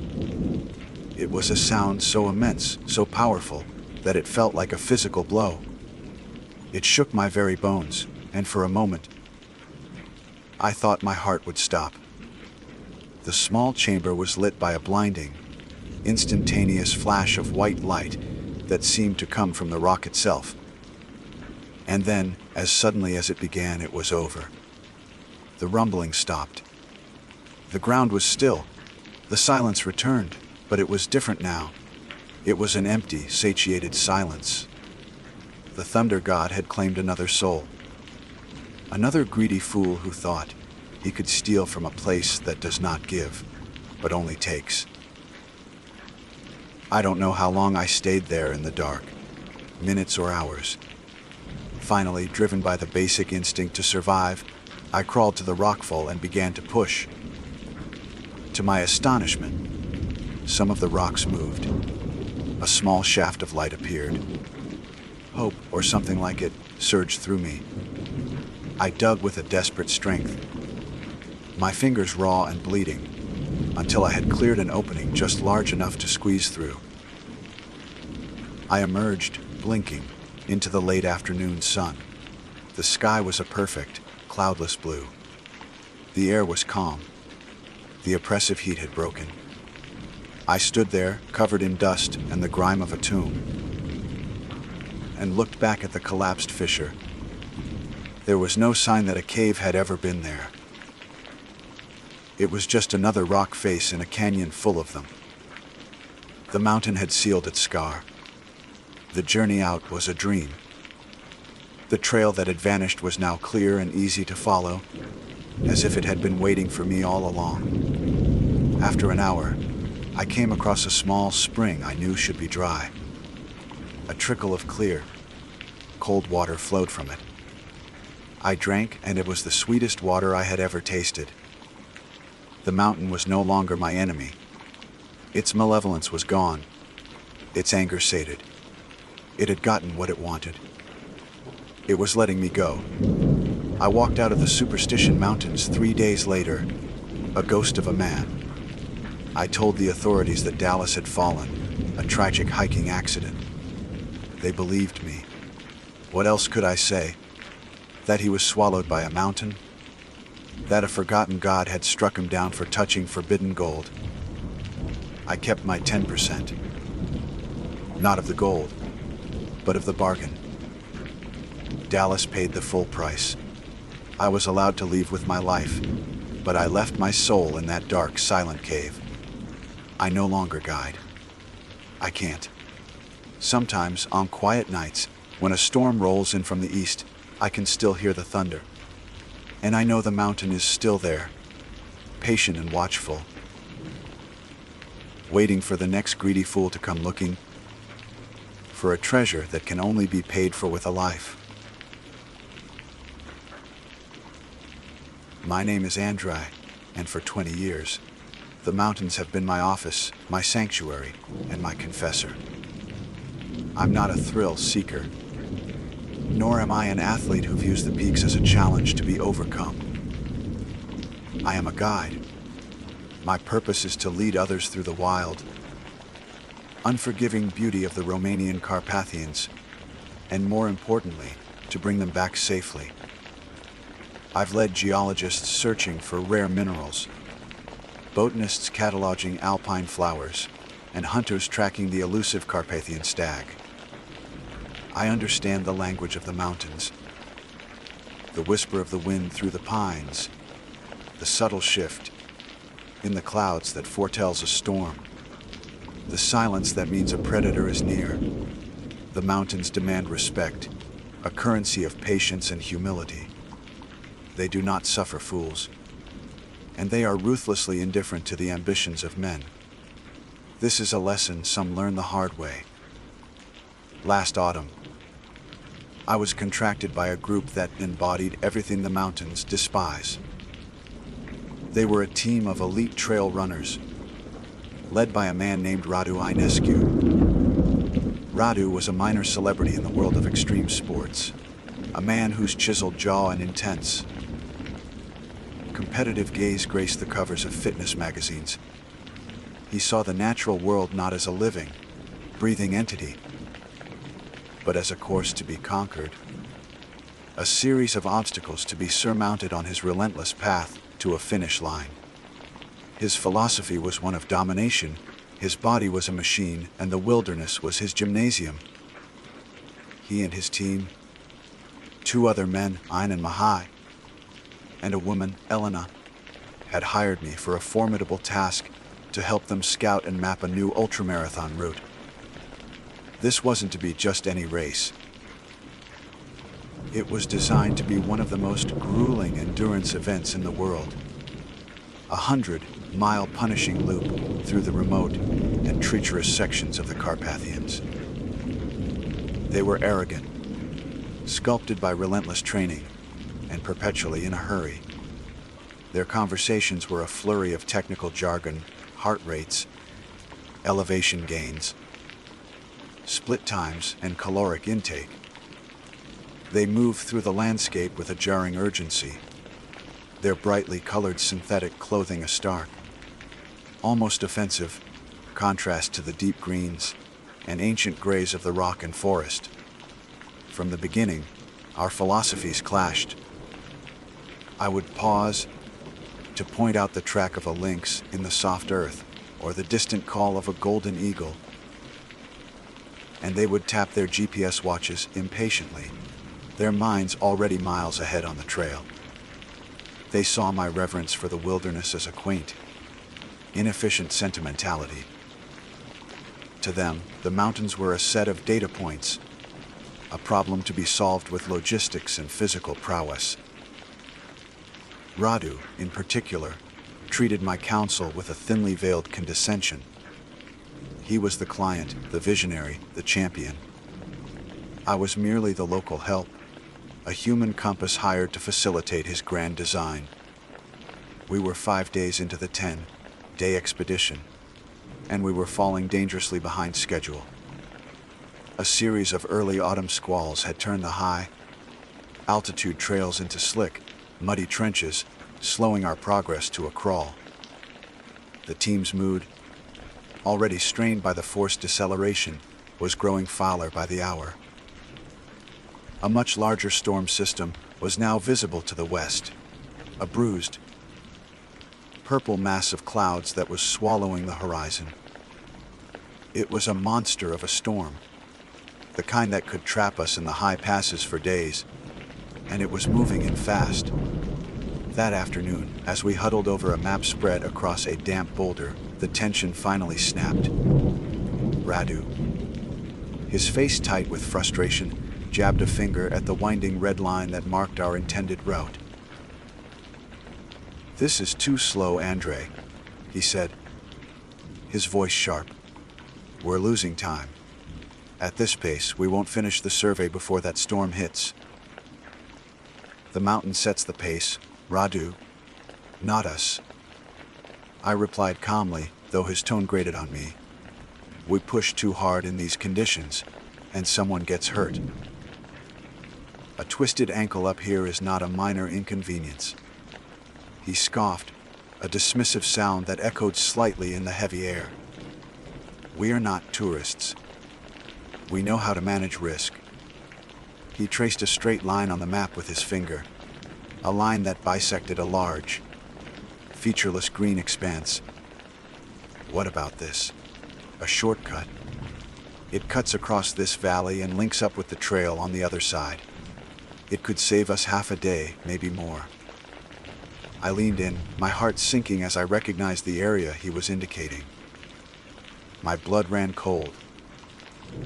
The patch of green on the map was labeled simply, but for those who knew the local lore, it was a name that carried a heavy weight. Hoya, Basu. Even as a foreigner to the deepest local traditions. Having grown up in a city, I knew the reputation of that place. It's not just a forest. It's a wound in the landscape, a place spoken of in hushed tones around evening fires. The stories are ancient and persistent. Locals call it the Bermuda Triangle of Transylvania. They say it's a place where the veil between worlds is thin, a hub of high strangeness that defies rational explanation. For decades, it has been infamous for UFO sightings. Strange lights that dance between the trees and the apparitions of ghostly figures that flicker at the edge of your vision. But worse than the ghosts were the other stories. Tales of severe, unexplained temporal anomalies. Shepherds who wandered in for an hour and emerged days later with no memory of the lost time. Hikers who vanished without a trace. Their abandoned tents found years later, untouched. The most disturbing legend was that of the clearing at its heart. A perfect, barren circle where nothing has grown for centuries. A place the old stories called a portal. I straightened up, shaking my head firmly. No, absolutely not. Radu's eyes narrowed. No, I'm paying you for your expertise in navigation, not for your opinion on local folklore. This is part of my expertise. I insisted, my voice low and urgent. I looked at the others. Ion and Mahai were looking at Radu, their expressions mirroring his impatience. Elena, however, seemed hesitant. She was watching me, a flicker of uncertainty in her eyes. That forest is not a normal place. People get lost in there. Not just lost from the trail, but lost from time. The compasses don't work. Electronics fail. It's a place you do not enter. Ever. There is no shortcut through the Hoya, Basu. Radu let out a short, humorless laugh. Lost from time. Are you serious? We're talking about a forest, not a fairy tale. I need a guide, not a village mystic. I am telling you as your guide, the man responsible for your safety, that we will go around. I said, my voice as hard as the rock beneath the map. We will take the long way. We will deal with the storm if we have to, but we will not go through there. For a long moment, he just stared at me, his jaw working. The air crackled with a hostility that felt more threatening than the approaching storm. He was the client. He held the power. My contract, my payment, my professional reputation, all were on the line. But some lines you do not cross. He turned to his team. We are going through. It's a few kilometers of woods. We'll be on the other side in an hour. He began stuffing his gear into his pack with sharp, angry movements. Ein and Mahai followed his lead without question. I looked at Elena. Don't do this. I pleaded quietly. Listen to me. She avoided my gaze, her features tightening with a mixture of anxiety and loyalty to her team leader. Radu knows what he's doing. She mumbled, though she didn't sound convinced. That was the mistake. The fatal, irreversible pivot point on which all our lives would turn. Radu was the client, and he was adamant. My protests were dismissed as the superstitious ramblings of a peasant. Against every instinct, against every fiber of my being that screamed in silent warning, I packed my map. If they were going, I had to go with them. It was my job, my duty. I could not let them go alone. And so, With the sky darkening above and a sickness coiling in my gut, I led them off the established trail and toward the silent, waiting edge of the Hoya, Basu forest.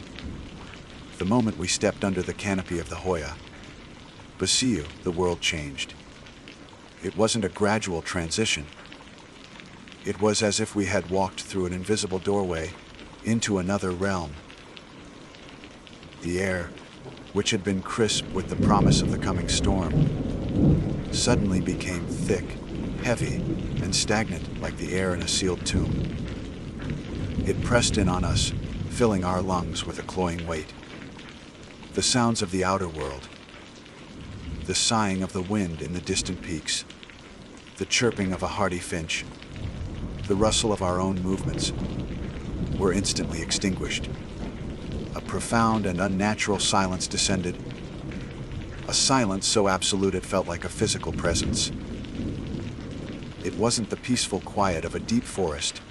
It was an active, listening silence. The kind that makes the hairs on your arms stand up and your heart hammer against your ribs. The trees themselves were grotesque, unlike the proud, straight firs and beeches of the surrounding Carpathians. These were twisted into agonizing shapes, their trunks bent and spiraled as if they had grown in a state of perpetual torment. Their branches clawed at the sky, forming a dense, interlocking ceiling that choked the light, casting the forest floor into a perpetual, gloomy twilight.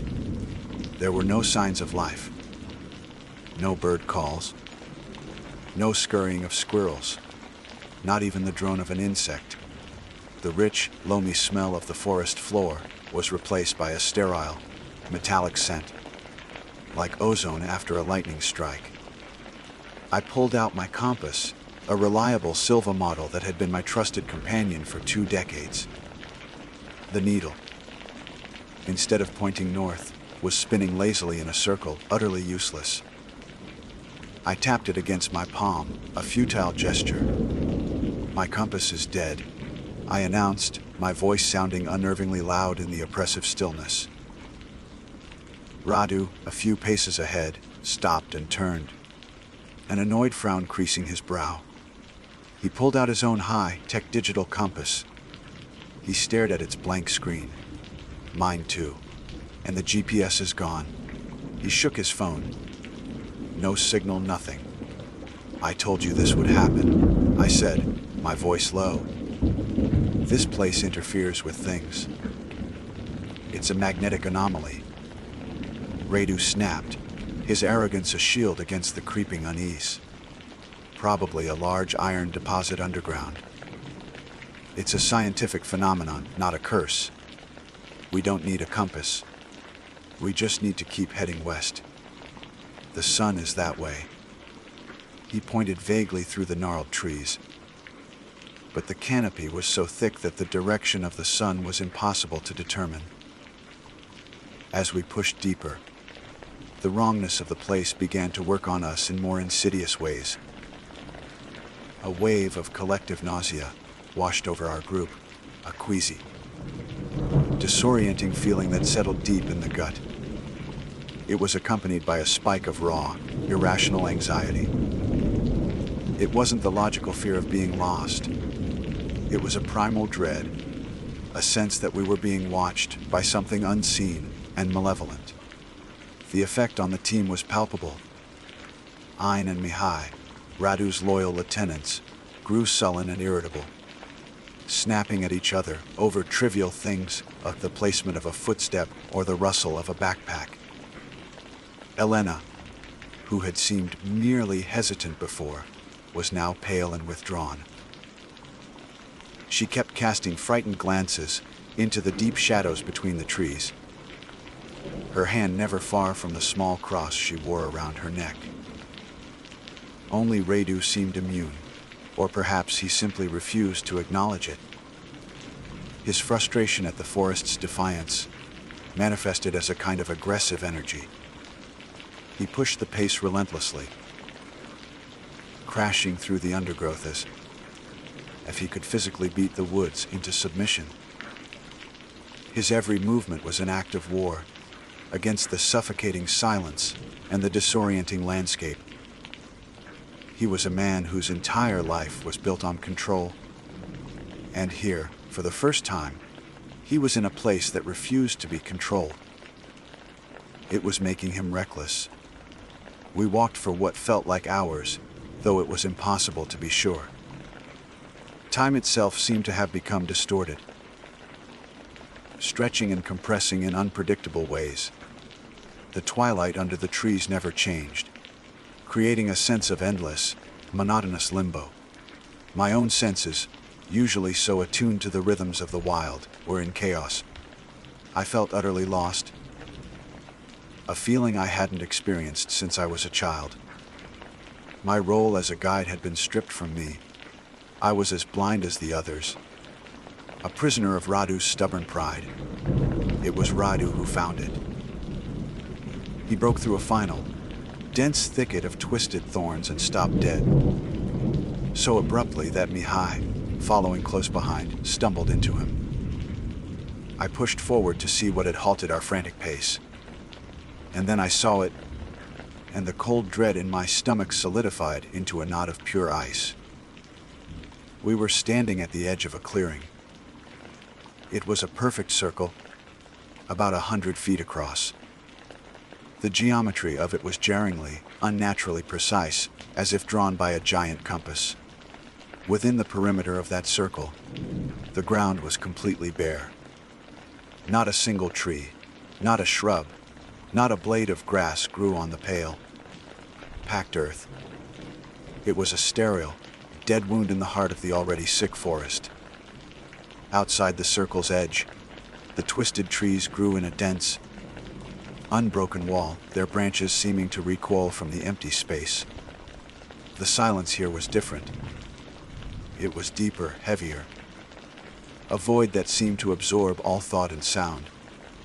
We all stood there, frozen, staring at the impossible sight. "What is this?" Elena whispered, her voice trembling. "It's the clearing," I said, my own voice barely a croak. I had only heard the stories, but I knew it instantly. The legends call it a portal. They say nothing has grown here for 500 years. Radu stared at it, his runner's mind analyzing, calculating. The soil must be contaminated. A chemical spill, or a natural mineral deposit that's toxic to plant life. He took a step forward, his scientific explanation sounding hollow and desperate in the face of such perfect, eerie desolation. "Don't," I said, putting a hand on his arm. "Radu, we go around. We do not step inside that circle." He shook my hand off, his patience finally gone. "I am tired of your superstitions, Andre. It's the fastest way across. We are not going to spend another hour fighting through those damn trees because of some ghost story." He looked at his team, his authority reasserting itself. "We'll cross here. It will take 2 minutes." He didn't wait for an argument. With his jaw set in a line of defiance, Radu strode forward and stepped over the invisible boundary into the clearing. Ion and Mihai exchanged a nervous glance but followed their leader. Only Elena hesitated, her eyes wide with terror, looking at me as if for salvation. But what could I do? I couldn't leave them. My duty, that cursed, binding duty, forced me to follow. The moment my boot touched the barren ground, a strange sensation shot through me. The air pressure changed, and a low, subsonic hum vibrated through the soles of my feet, a feeling more than a sound. A wave of intense vertigo washed over me, and for a second, the world seemed to tilt on its axis. The faces of my companions seemed to waver, to blur at the edges. I felt a profound sense of dislocation, as if I were simultaneously here and somewhere else entirely. We walked across the circle. Radu was in the lead, a small, arrogant figure against the backdrop of sterile earth. No one spoke. The journey across the 100-foot clearing felt both instantaneous and eternal. I focused on putting one foot in front of the other, fighting the rising panic in my chest. My mind felt foggy, my thoughts sluggish and disjointed. I was aware of the others walking near me, but they felt distant, like figures in a dream. It felt like 10 minutes, maybe 15 at the most. A short, unsettling walk across a strange patch of dirt. Then, just as abruptly as we had entered, we were on the other side, stepping back into the tangled embrace of the twisted woods. We pushed through the trees, eager to put the clearing behind us, and stumbled back onto what looked like the main trail we had left hours before. Stepping out from the line of twisted trees of the Hoya, Basu forest was like surfacing abruptly from deep water.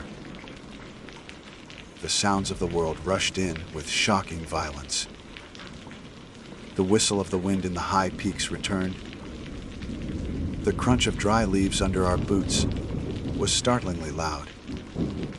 The oppressive silence was gone, replaced by the normal symphony of the mountains.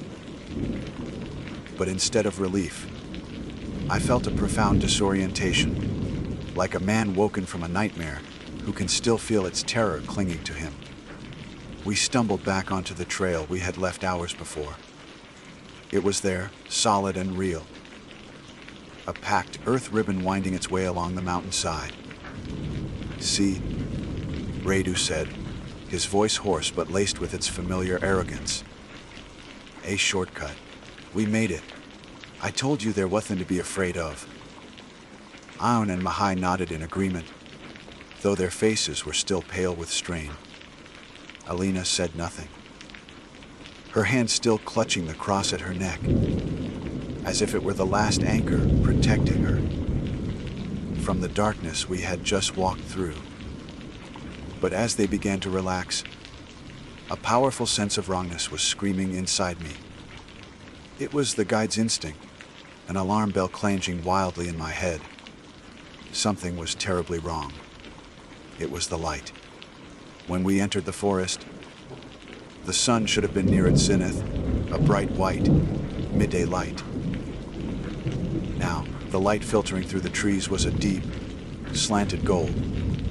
Our shadows stretched long on the ground before us. It was the light of evening, of a dying sun. I looked up to the west, and my heart nearly seized in my chest. The sun, which should have been high in the sky, was now touching the distant peaks, painting the edges of the gathering storm clouds in fiery orange and bruised purple. It was dusk. "Wait," I mumbled, first to myself, then louder. "Wet?" They all turned to look at me, their expressions confused. "What is it now, Andre?" Radu asked, exasperated.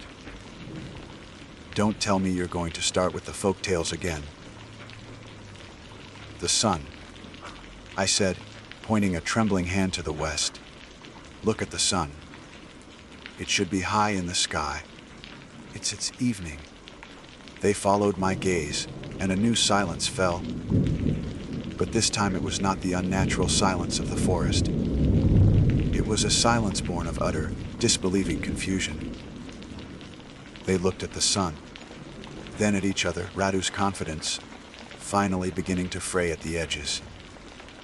"That's not possible," Mihai said, his voice shaking.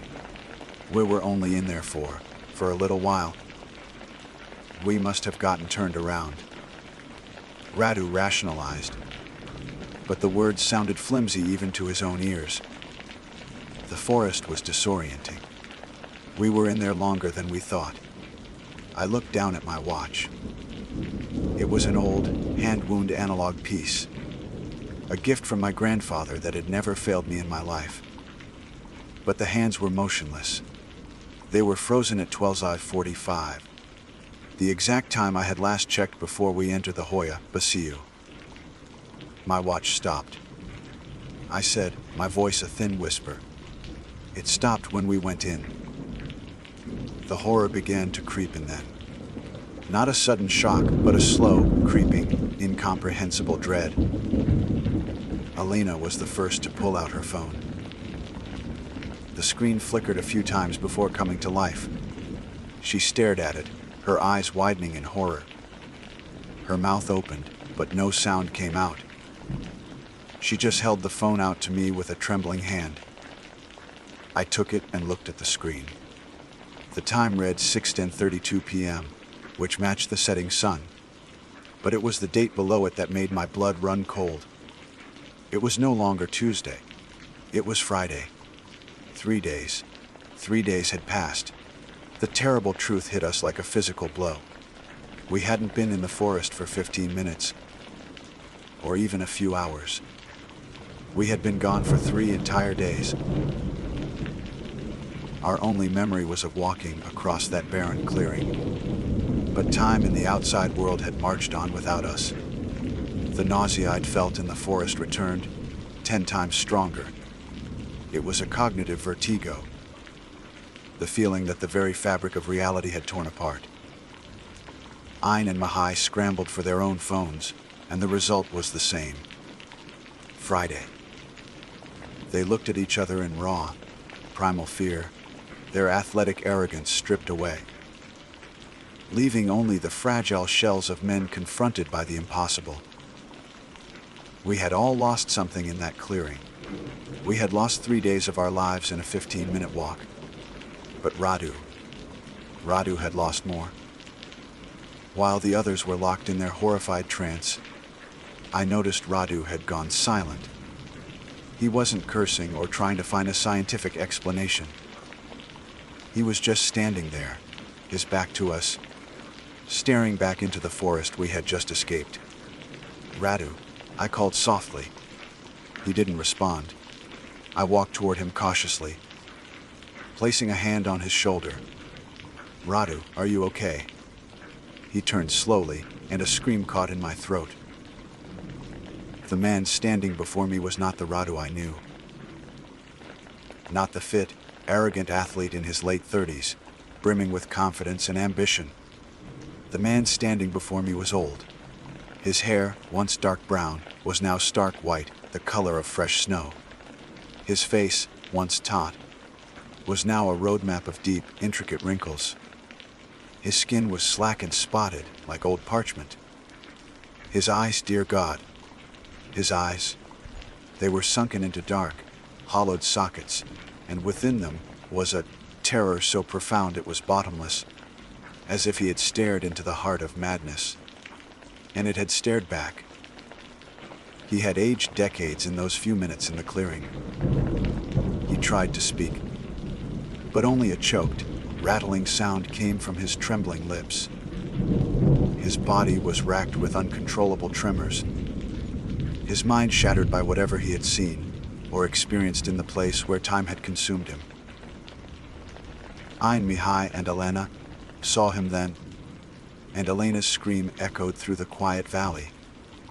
It was a scream of pure, undiluted horror at the sight of something that defied every law of nature.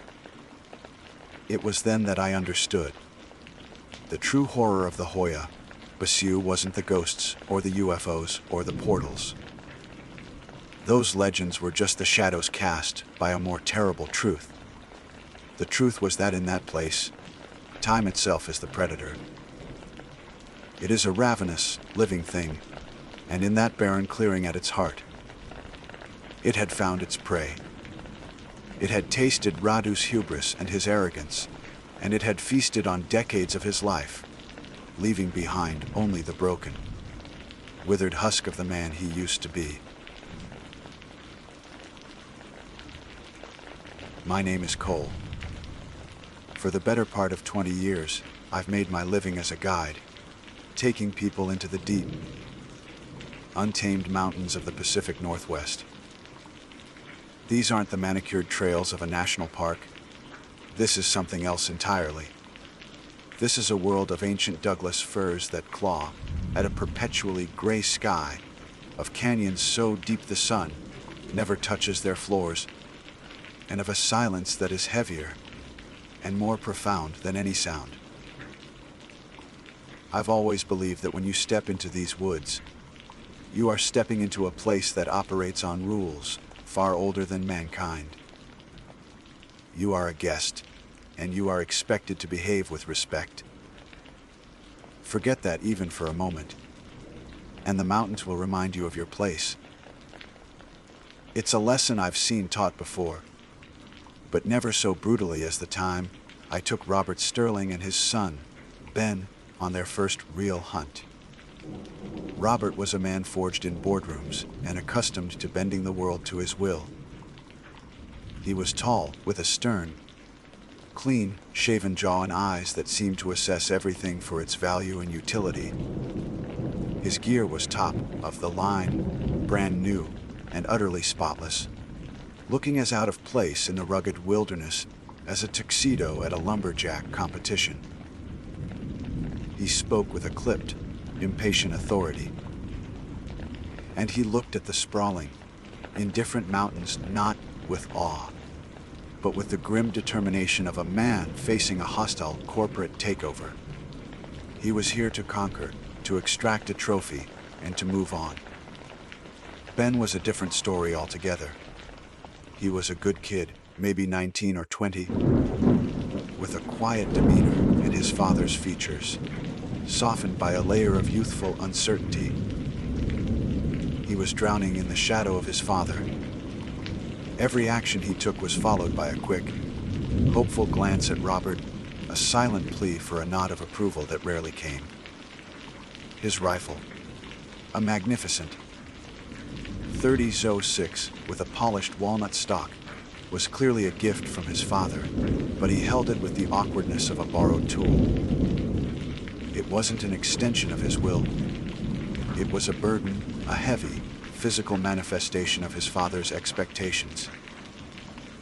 He was desperate to prove himself, to finally earn that fleeting moment of validation from a man who was impossible to impress. I could see the gnawing anxiety in him from the moment they stepped out of their polished SUV at the trailhead. The first 2 days were a miserable affair. A persistent, drizzling rain soaked everything, turning the forest floor into a slick carpet of mud and decaying leaves. The air was thick with the smell of damp earth and wet cedar, and a dense fog clung to the trees, reducing our visibility and swallowing sound. It was the kind of weather that seeps into your bones and dampens your spirit. Robert's impatience grew with every fruitless hour. He chafed at the slow pace, at the need for silence and observation. "Shouldn't we be seeing something by now, Cole?" he'd demand, his voice a harsh intrusion into the forest quiet. "I'm not paying you for a walking tour. The animals are smart, Robert," I'd reply calmly, scanning the dense undergrowth. "They bed down in this weather. We have to be patient. We have to be smarter." He'd just grunt, a sound of pure dissatisfaction, and glare at Ben as if the lack of game was his son's personal failing. Ben, in turn, would just shrink a little more, his shoulders hunched against the rain and the weight of his father's disapproval. He was trying too hard, moving too quickly, his boots snapping twigs that would send any deer or elk for miles. Each time he would flinch and look at his father, who would just shake his head in disgust. On the evening of the second day, as we sat around a small, sputtering campfire, the tension was thick enough to taste. The fog had rolled in even heavier, creating a tight, claustrophobic bubble of light around us. Beyond it, the forest was an impenetrable wall of black. "The first rule of this," I said, looking from Robert to Ben, "is the most important. You never, ever pull the trigger unless you are 100% certain of your target and what is behind it. There are no exceptions. No, I think it was a bear, or it looked like an elk, certainty. Absolute certainty. Am I clear?" Ben nodded earnestly, his eyes wide in the firelight. "Yes, sir. Absolutely. Robert just scoffed, poking the fire with a stick. Don't be so dramatic, Cole. The boy knows how to shoot. He's not a child. I let the comment hang in the air. In these woods, we are all children, I said quietly. And they don't forgive mistakes. The morning of the third day broke cold and gray. The rain had finally stopped, but the fog remained, a ghostly shroud clinging to the landscape. We set out at first light, moving through a world of muted colors and muffled sounds. There was a strange stillness in the air, an expectant hush that made the hairs on my arms stand up. The birds were silent. The wind was dead. The forest seemed to be holding its breath. We were moving along the edge of a ridge, overlooking a shallow, timber-filled basin about 80 yards across. I was in the lead, my eyes scanning for any sign of movement, any shape that didn't belong. And then I saw it. A large, dark shape moved between two massive fir trees. It was big, impossibly so, with a powerful, rolling gait. It was broad, shouldered, and thick, a massive dark muscle and shadow in the low, gray light. A black bear, I thought, and a big one at that. A prime target. I stopped, raising a hand to halt the others. Beside me, I heard Ben draw a sharp, quiet breath. I saw him raise his rifle, his knuckles white as he gripped the stock. His hands were shaking, a fine tremor born of adrenaline, fear, and a desperate, burning eagerness. "Wait," I whispered, my voice barely a breath. "Hold your fire. Let it clear the trees. We need to be 100% certain." But my words were drowned out by Robert's. He gave his son a sharp, impatient nudge in the ribs. "Well, what are you waiting for? Go on, son. Take the shot." It was all the push Ben needed. The command from his father overrode the caution from his guide. The desperation to prove himself finally won out over the rules. He sighted down the barrel, the rifle wavered for a second, and then he fired.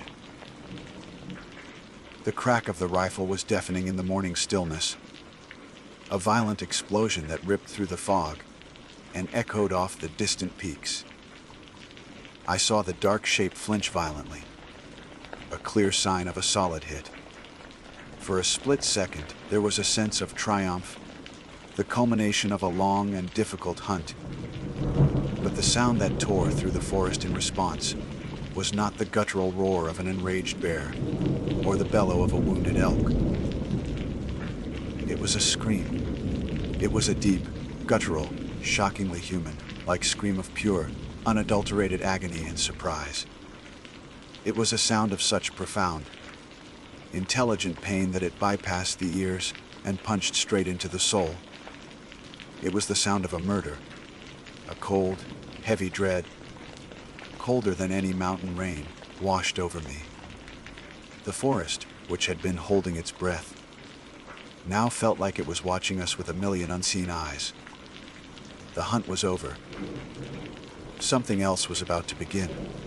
For a long moment after the scream faded, an absolute and profound silence descended. It was a vacuum, as if the shot and the cry that followed had punched a hole in the world, and all sound had rushed out.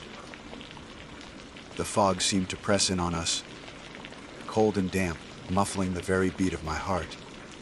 My own blood ran cold, a frozen slurry in my veins. That was not an animal sound. Every instinct I had owned over 20 years in the wilderness was screaming at me, a frantic, internal alarm that I had ignored at the worst possible moment. Ben stood frozen, the rifle still shouldered, but now seeming to weigh 1,000 pounds. His face was the color of ash, his eyes wide and vacant, fixed on the spot where the shape had vanished. The only sign of life was the slow trickle of smoke from the barrel of his gun. It was Robert who broke the spell, his voice a harsh, grating sound that was somehow more offensive than the gunshot. You hit it! Good shot, son. A little high, maybe, but you got it. He clapped Ben on the back, a hearty, congratulatory slap that made the boy flinch as if he'd been struck. Ben didn't respond. He didn't even seem to hear him. What the hell was that noise? Robert asked, his bravado wavering slightly as he looked at me. Sounded like a mountain lion, maybe. Caught it by surprise. I lowered my own rifle, the weight of it suddenly unbearable. No, I said, my voice hoarse. That wasn't a cat. Well, whatever it was, it's hit, Robert insisted, his usual impatience reasserting itself. Let's go find it. Can't let the meat spoil. We need to wait, I said, my eyes scanning the silent, gray wall of trees across the basin. The forest felt wrong.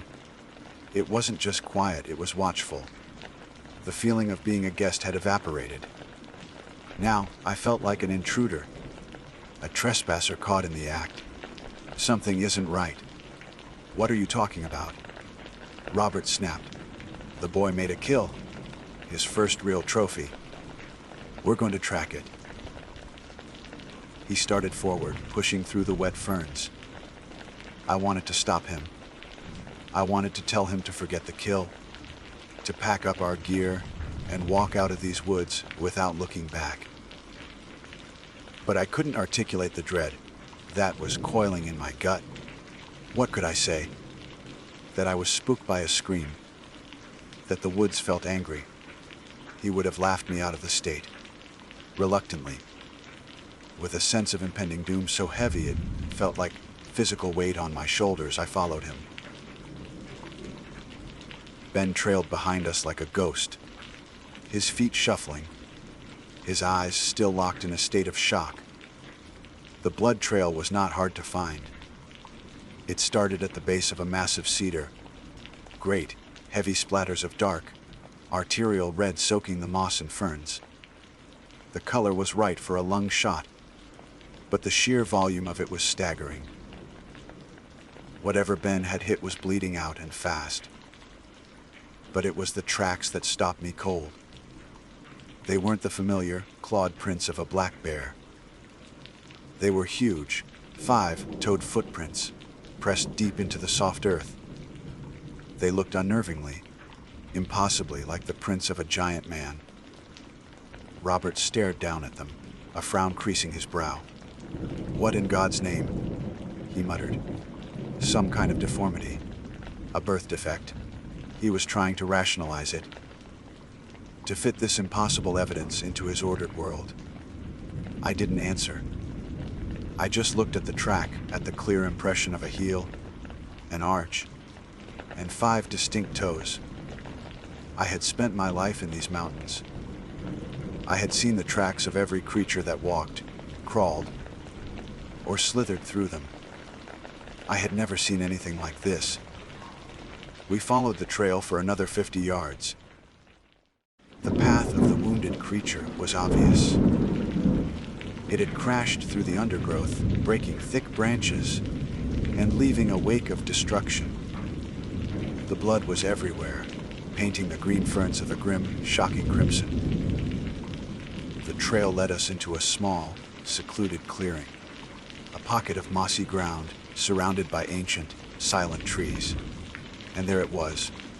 It was lying on its back, propped against a moss-covered log. The first thing that registered was the sheer size of it. It was massive, easily 8 feet tall, with immense, powerful limbs and a broad, deep chest.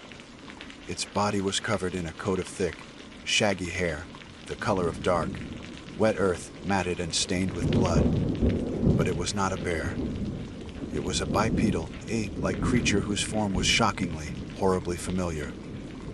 The long arms, the powerful hands with their thick, calloused fingers, the shape of its head. It was the creature of legend, the impossible myth made real. It was a Sasquatch. Ben's bullet had struck it high in the chest, on the right side. A ragged, bloody hole gaped in its torso. And with every shallow, rattling breath it took, A frothy pink bubble of blood formed at its lips. But the true horror was its face. The features were a strange, unsettling blend of ape and human.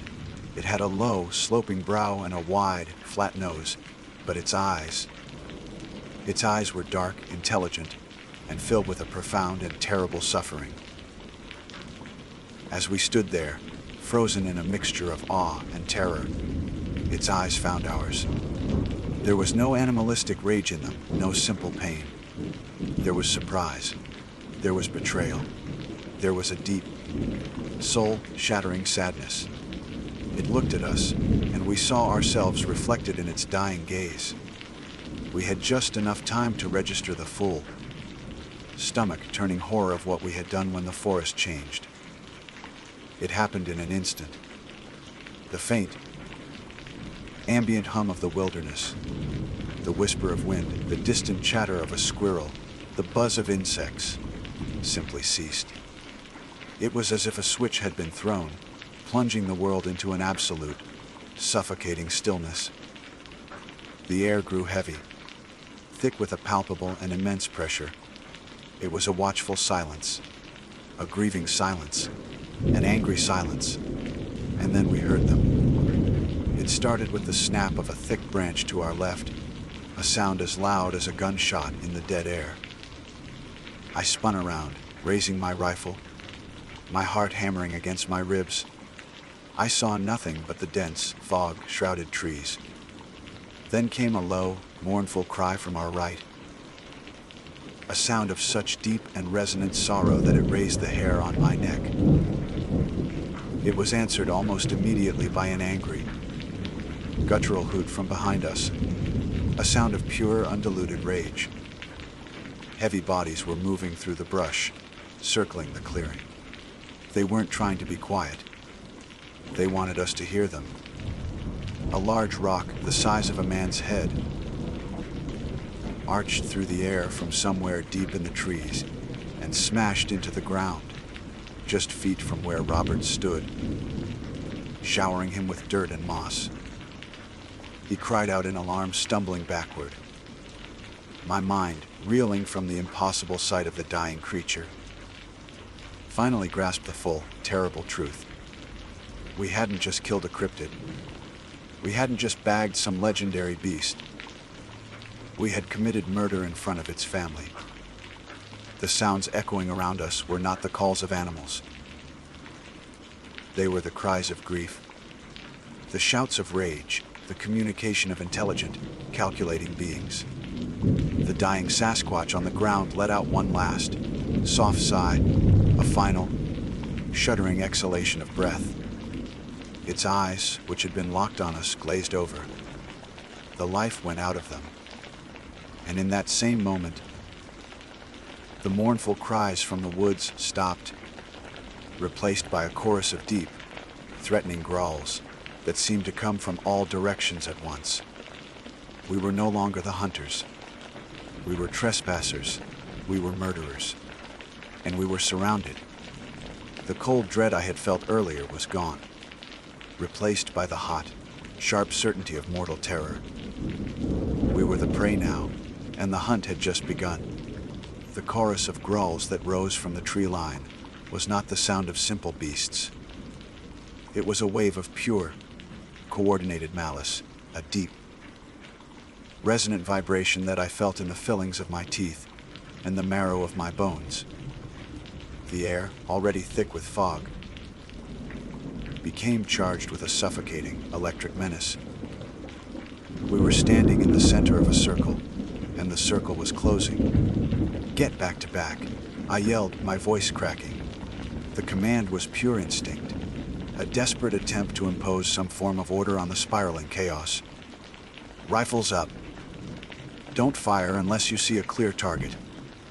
Robert, his face a mask of disbelief and terror, scrambled to my side. His expensive rifle shook in his hands, the barrel describing wild, useless arcs. What are they? He stammered, his eyes dotted frantically into the gray void between the trees. What are they? It doesn't matter what they are. I snarled, trying to keep my own panic from consuming me. What matters is they're here. And they're angry. Get with us. Now. But Ben didn't move. He stood a few feet away, staring at the massive, still form on the ground. His rifle had slipped from his grasp, falling silently onto the moss. His face was a blank slate, his eyes unfocused. The scream had broken something inside him, and the sight of his kill had shattered the rest. He was gone, lost in a catatonic ocean of guilt and horror. The siege lasted for 2 days, but it felt like an eternity.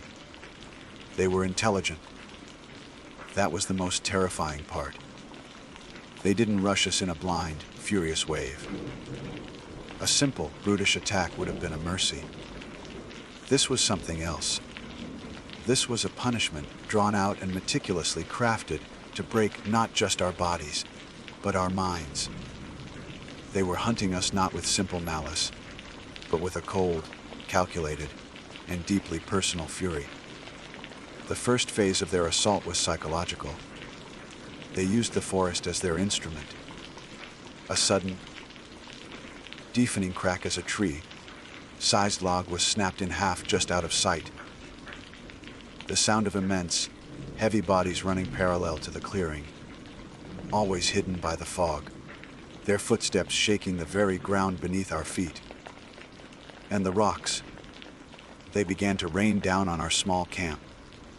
Not constantly, but at random, unpredictable intervals. Some were small, like pebbles clattering against our gear. Others were massive boulders that crashed down with enough force to shatter bone, forcing us to cower and press ourselves flat against the damp earth. Sleep was an impossibility. Every time our exhausted minds began to drift, a rock would smash into a nearby tree, or a blood-curdling roar would rip through the night, snapping us back to a state of high, alert terror. The first night was the worst. As darkness fell, a true, impenetrable blackness that the fog seemed to drink, they added their voices to the orchestra of fear. They didn't just roar and hoot. They began to mimic sounds. A perfect imitation of a crying baby, a woman's scream. And then, the most chilling of all, they began to whisper. It was a guttural, wet sound, a mockery of human speech. The words indistinct, but the mocking, hateful intent perfectly clear.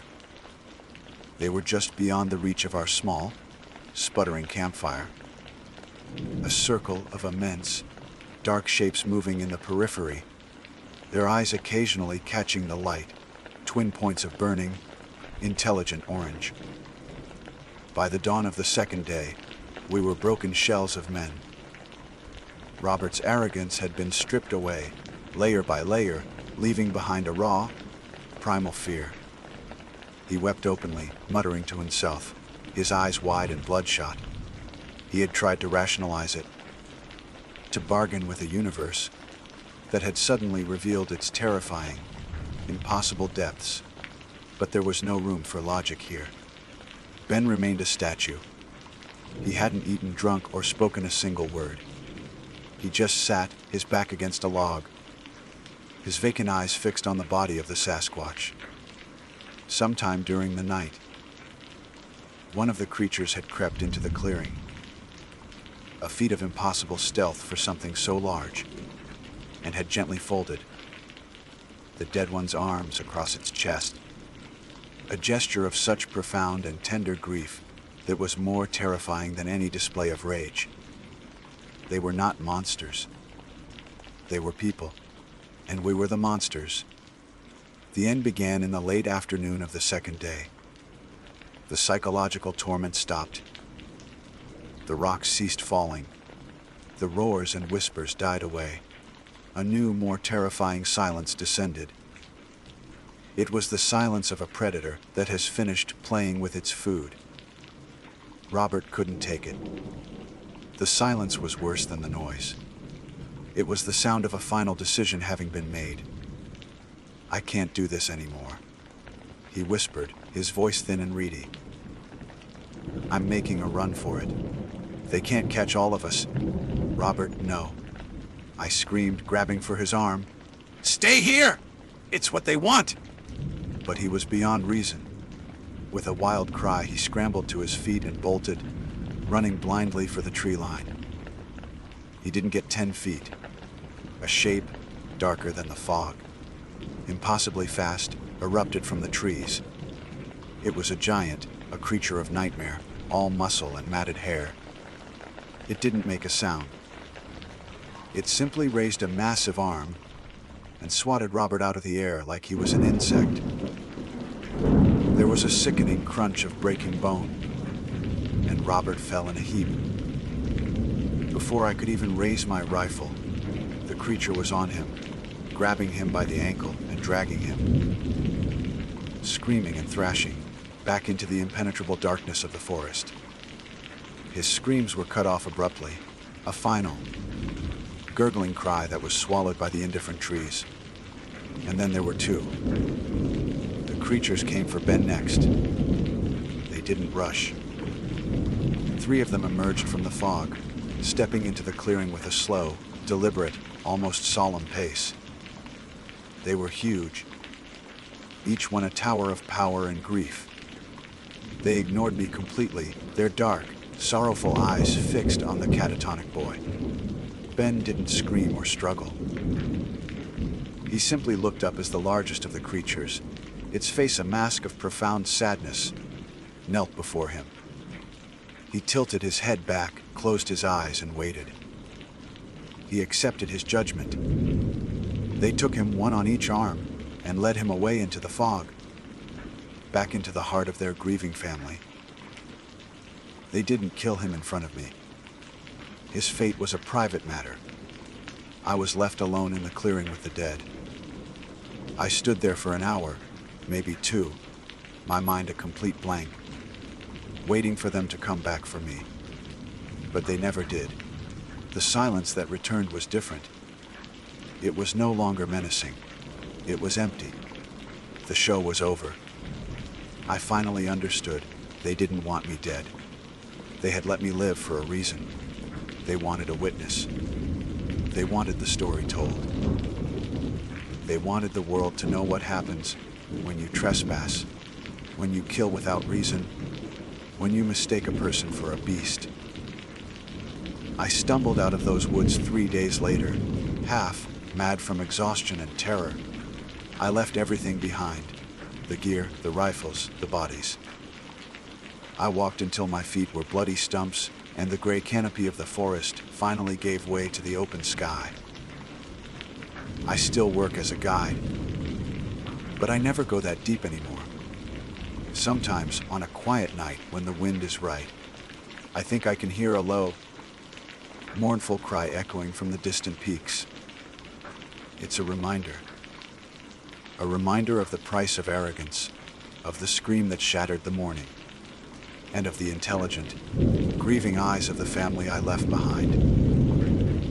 They let me live, but they never really let me go. I carry their story like a stone in my soul. It is my penance. It is my curse. My name is Jedidiah Stone, though most folks in the valleys and hollers of these mountains just call me Jed. For the better part of 30 years, I've made my living guiding folks through the deep woods of the Appalachian Range. It's a life that gets into your bones. The same way the morning mist settles low in the gorges. You learn the rhythms of the forest, the language of the wind through the pines, and the weight of the silence that blankets everything when the sun goes down. These mountains are older than memory, and they demand a certain kind of respect. They don't suffer fools, and they have a long, unforgiving memory for those who trespass against them. I've guided all sorts. Doctors from the city, looking for a taste of the wild, fathers teaching their sons the old ways, and quiet men who just want to feel small against the vastness of something ancient. Most understand the unspoken contract you make when you step under the canopy of these old-growth trees. Most do. But Cutter was not most people. He was the kind of client who gave hunters a bad name. The kind whose money spends the same, but leaves a bitter taste in your mouth. His name was Robert Cutter, a real estate developer from somewhere on the coast of Florida, and he'd booked a 5-day black bear hunt. He rolled into the designated meeting spot, a dusty gravel lot at the edge of the national forest, in a brand new, obscenely large pickup truck that was a sterile showroom white. It had never seen a speck of mud. He stepped out, a man in his late 40s, with a face flushed from sun and impatience, already sweating in the cool mountain air. He was dressed head to toe in the most expensive camouflage money could buy, a pattern so complex it probably worked better in a digital world than in the dappled light of the forest floor. The first thing I noticed, however, was the rifle. He unzipped a hard case with a flourish, revealing a .300 Winchester Magnum with a scope the size of a small telescope. It was a beautiful piece of machinery. I'll give it that, but he handled it like a status symbol, a scepter of his own importance. It was a cannon designed for taking down elk or moose at half a mile. Wild overkill for a black bear in dense woods. It was all about firepower with him, a loud declaration of dominance with no room for the quiet skill or the deep, abiding ethics of the hunt. Jedidia, he boomed, extending a hand. His grip was firm but hurried, the handshake of a man who has deals to close. Let's get this show on the road. I've got a wall back in my office with a space, just waiting for a big old Bruin. My old hound, Daisy, who was usually friendly to new faces, let out a low growl from the bed of my truck. She laid her head back on her paws, but kept her eyes fixed on him. I should have listened to her. An animal's instincts are more honest than any man's words. We've got a bit of a hike to get to the good spots, I said, shouldering my own pack. We'll move at the forest pace, not ours. He just grunted, hefting his own oversized pack with a grimace. The journey in was quiet, but not peaceful. I tried to point out the signs of the woods. The scrape of a buck's antlers on a young poplar. The tracks of a turkey in the soft earth. The distant call of a pileated woodpecker. These were the details that made the forest a living thing, the story it tells to those willing to listen. Cutter was deaf to it. His eyes were constantly scanning, not with the patient gaze of a hunter, but with the acquisitive glare of a man looking for a product. He was a consumer, and the bear was just an item to be collected. The forest, to him, was just a warehouse. We made camp the first night in a small clearing by a stream. The air grew cold quickly as the sun dipped below the jagged ridgeline. The sounds of the woods deepened. The chirps of insects replaced by the hoot of an owl and the rustle of unseen things in the undergrowth. I felt the familiar sense of being watched, a feeling I'd always found comforting. It was the feeling of being a guest in a very large, very old house. For Cutter, it was a source of agitation. He sat by the fire, cleaning his already immaculate rifle. The metallic clicks and snaps an intrusion on the natural symphony of the night. The next day, we pushed deeper, climbing a steep ridge that I knew overlooked a well-used game trail. It was a prime spot. A bear had been through here recently. The signs were fresh. A pile of scat filled with berry seeds, a log torn apart in a search for grubs. We found a good place to set up a blind, a natural depression shielded by a cluster of hemlocks. All right, before we settle in, I want to check the zero on this thing, Cutter announced, patting his rifle. Might have gotten knocked around on the way up. It was a reasonable request, but his tone grated. I scanned the area. 100 yards away, a thick bank of red earth, left behind by an uprooted tree, formed a perfect, safe backstop. Nothing but solid ground behind it for another 100 feet. Right over there, I said, pointing. Aim for the center of that clay bank. It's solid. Cutter looked where I was pointing, then his eyes drifted across the hollow.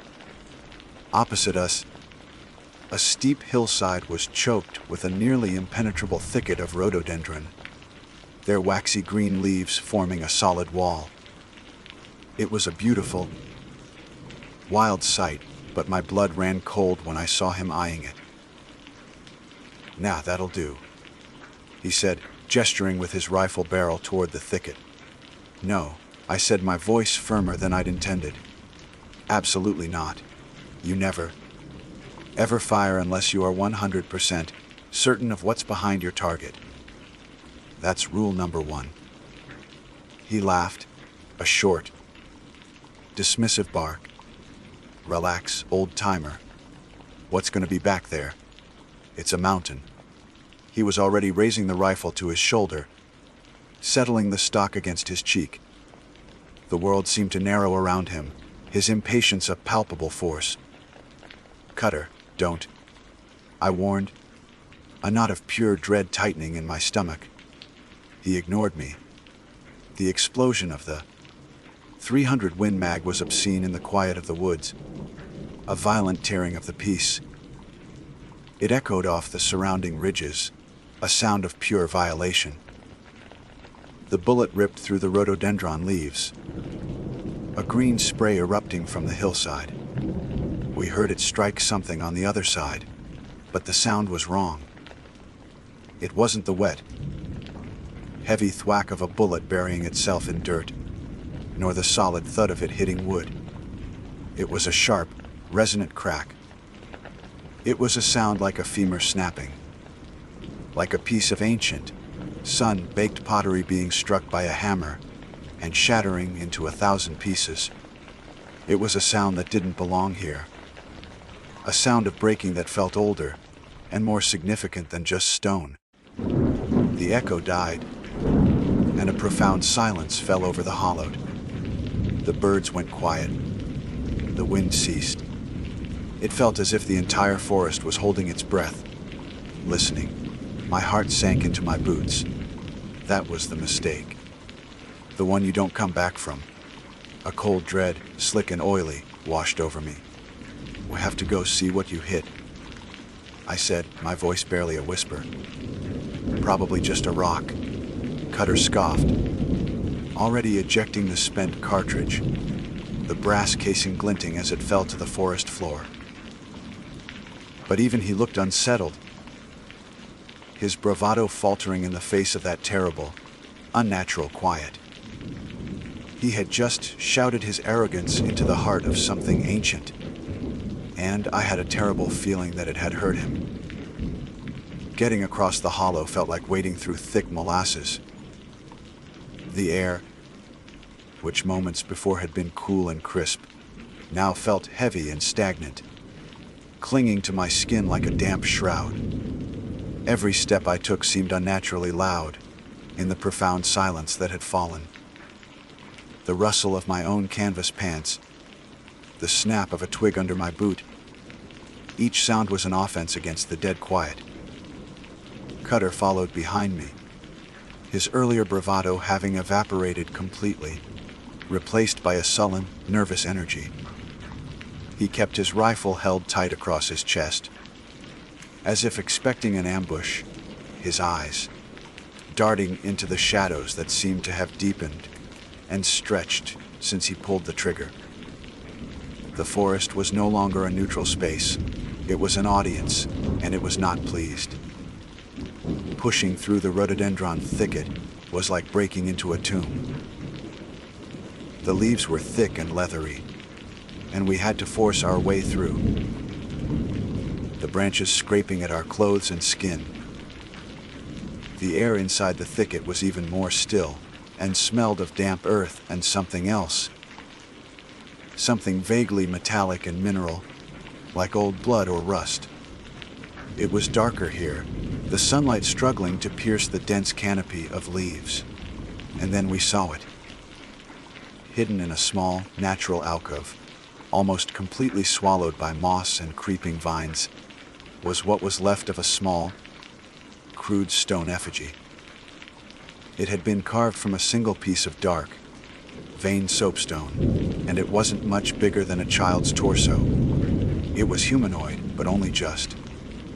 The proportions were wrong, with a large, blocky head and short, stubby limbs. The face was simple. 2 deep, set holes for eyes and a grim, straight line for a mouth. It wasn't Cherokee, I knew that much. Their carvings had a certain life to them. This was older, cruder, belonging to a people whose name had long been erased by time. It felt like a boundary marker, a silent sentinel left to guard a place that was not meant for men like us. Or what was left of it. Cutter's bullet had struck it dead center. The top half of the effigy was gone, shattered into dozens of sharp, edged fragments that lay scattered on the mossy ground. A spiderweb of cracks radiated from the point of impact, fracturing the stone that remained. The 2 hollow eyes were gone, blown to dust. The bullet, a jacketed piece of lead and copper, was embedded in the rock face, behind where the effigy had stood, flattened and deformed by the impact. The sight of it made my stomach clench. We hadn't just broken a rock. We had blinded something. We had desecrated a sacred ward, a lock on a door I never even knew existed. See, just a damn rock, Cutter muttered, but his voice was thin, lacking any conviction. He wouldn't look directly at the shattered pieces, his gaze skittering away, as if the sight of them burned him. He nudged a fragment with the toe of his expensive boot. "Don't touch it," I snapped, my voice sharp. "We'll leave." Now, I didn't have to tell him twice. We backed out of the thicket. The grasping rhododendron branches feeling like skeletal fingers trying to hold us back. The walk back to our blind was even worse than the walk over. The feeling of being watched had intensified 100-fold. It was no longer a passive presence, it was active, malevolent. I felt 1,000 unseen eyes on my back. The wind began to pick up, but it wasn't a clean mountain breeze. It was a low, mournful sigh that seemed to whisper through the trees, carrying words in a language I couldn't understand, but whose meaning I felt in my marrow. It spoke of anger. It spoke of a debt. We abandoned the idea of hunting. The thought of spilling more blood in this place now seemed like the ultimate blasphemy. The only goal was to get back to camp, pack up, and get out. But the forest had already begun to change the rules. When we got back to our campsite, the first thing I noticed was the smell. It was a foul, sickly, sweet stench of decay. Our camp, which had been clean and orderly, now felt tainted. I went to our food packs, which we had hung high in a tree to keep them safe from bears and scavengers. The freeze-dried meals, still sealed in their thick foil pouches, had spoiled. I tore one open, and a putrid gray mush slopped out, smelling like death. It was impossible. They were hermetically sealed, designed to last for years. Cutter checked his own, and they were the same. A cold knot of fear tightened in my gut. "The water," I said, grabbing my canteen. We had filtered it ourselves that morning from a clear, fast, running stream. I unscrewed the cap and brought it to my lips. The water that hit my tongue was brackish and vile, thick with a slimy, algae-like substance that hadn't been there hours before. It tasted of mud and rot. I spat it out, my throat burning. Cutter gagged as he tasted his own. We were miles from the truck, with no edible food and no drinkable water. The curse was subtle at first, but it was brutally efficient. It wasn't a monster with claws and fangs. It was the land itself, turning its own bounty into poison. That night, sleep was impossible. The fire seemed to give off less heat, its light shrinking into a small, besieged circle against a tide of pressing darkness. The familiar sounds of the night were gone. There were no crickets, no owls, no rustling of small animals. There was only the sound of the wind, which now seemed to be circling our camp, whispering its hateful, ancient secrets. And there was another sound, a faint, rhythmic scraping. It sounded like stone dragging on stone, and it seemed to come from all directions at once. Cutter sat with his back against a log, his .300 Magnum across his lap, his face pale in the firelight. The arrogant developer from Florida was gone. In his place was a terrified man, stripped of his wealth and his bluster. Finally understanding that there were forces in the world that his money could not bully and his firepower could not intimidate. The next morning, we awoke to a gray, oppressive dawn. The air was thick with a mist that didn't feel natural. It clung to everything, muffling sound and distorting shapes. We packed our gear in a desperate hurry, our one thought to get back to the trail we had followed in. But the trail was gone. Where there had been a clear path through the trees, there was now an impenetrable wall of tangled deadfall. Massive oaks and pines lay crisscrossed over each other, their roots torn violently from the earth. They hadn't been there the day before. There had been no storm, no wind strong enough to topple a single tree, let alone a dozen. It was as if the forest had clenched its fist, blocking our escape. We tried to find a way around, but every direction we turned, the woods seemed to shift and conspire against us. Thickets of briars that had been sparse were now dense and impassable. Gentle slopes became treacherous, slick with a black, greasy mud. The trees themselves seemed to watch us, their branches reaching for us like grasping, skeletal hands. The very geography of the place was rewriting itself to keep us prisoner. Then came the sickness. It started as a tickle in the back of my throat, a deep, dry ache in my lungs. Soon, it became a racking cough that shook my entire frame, leaving me breathless and weak. Cutter was the same, his face turning a sickly, ashen color. It wasn't a cold or a flu. It felt like the land itself was rejecting us, the air we were breathing a slow, acting poison. We hadn't angered a creature. We had angered the forest. We had broken one of its sacred wards, and now the very ground beneath our feet was our enemy. The scraping sound from the night before echoed in my memory, and a horrifying thought took root. The shattered effigy was putting itself back together, and it was coming for us. The third day dawned not with light, but with a deepening of the gray. The oppressive mist had not burned off, it had condensed, dripping from the leaves and branches in a slow, steady rhythm like a funeral drum.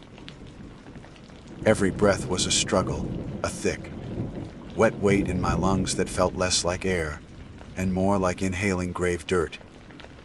The cough had taken root deep inside me, a dry, hacking thing that left me dizzy and tasting blood. But my suffering was nothing compared to Cutter's. His descent was terrifying to watch. The sickness had hollowed out his face, leaving his skin a waxy, translucent yellow stretched tight over his bones. His eyes, wide with terror, were webbed with broken blood vessels. He had started talking to himself, muttering about stock prices and property lines. his mind trying to retreat to a world where he was in control, a world that no longer existed. He clutched his rifle, that useless totem of his former power, but his hands shook so badly he couldn't have aimed it if he tried. The forest had stripped him bare, and all that was left was a terrified, dying animal. The scraping sound had returned, but it was no longer distant or directionless. It was close, and it was following us. As we stumbled through the disorienting woods, trying to find any landmark, any sign of a way out, the sound would echo behind us. A slow, deliberate scrape of stone on rock and earth. It was the sound of something heavy and implacable, something dragging itself along with tireless patience. We never saw it, not clearly. But I would catch glimpses in the periphery of my vision. A flicker of movement between the trees. A shape that was too dark, too solid against the gray mist. A shape that was blocky and crudely humanoid. "It's watching us," Cutter rasped, his voice a wet gurgle. He would spin around, raising his rifle with trembling arms, pointing it at the shifting shadows. "I see it!" Right there?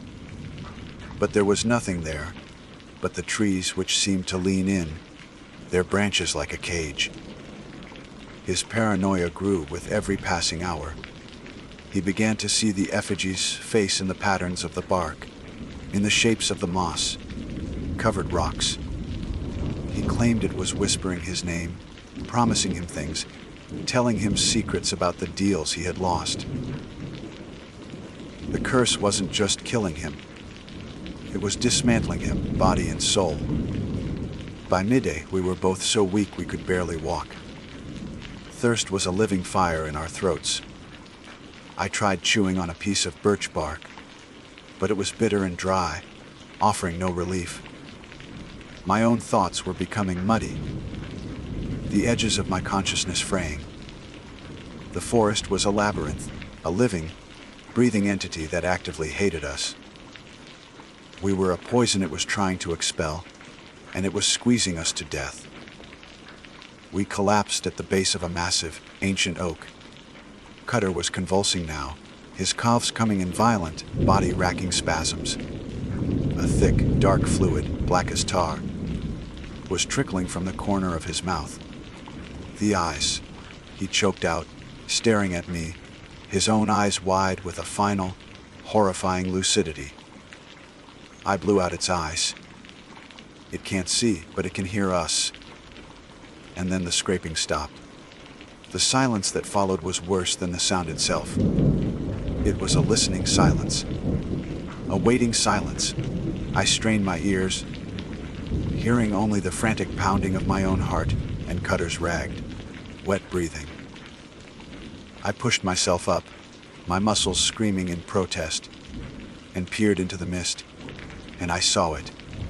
About 30 yards away, standing partially obscured by the fog, was the effigy.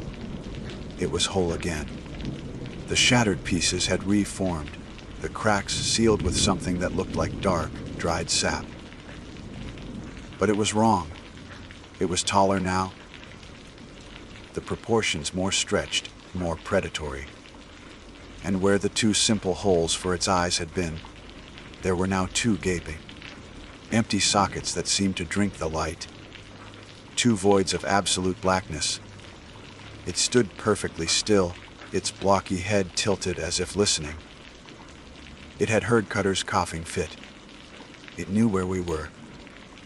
I tried to scream, to warn him, but all that came out was a choked, voiceless croak. Cutter saw it too. A sound escaped his throat, a high, thin whimper of pure terror. He tried to scramble away, crab walking backward, his useless rifle forgotten. The effigy moved. It didn't walk. It glided over the forest floor, a slow, dragging motion that produced no sound. It closed the distance with an unnatural speed, a thing of stone and ancient malice. Cutter let out a final, strangled cry as it reached him. It didn't touch him. It simply stood over him, its dark, eyeless face looking down. Cutter's body arched in a violent spasm. His eyes rolled back in his head, and he began to choke, his hands clawing at his own throat. A torrent of the thick, black blood erupted from his mouth, pouring onto the forest floor. He was drowning from the inside out.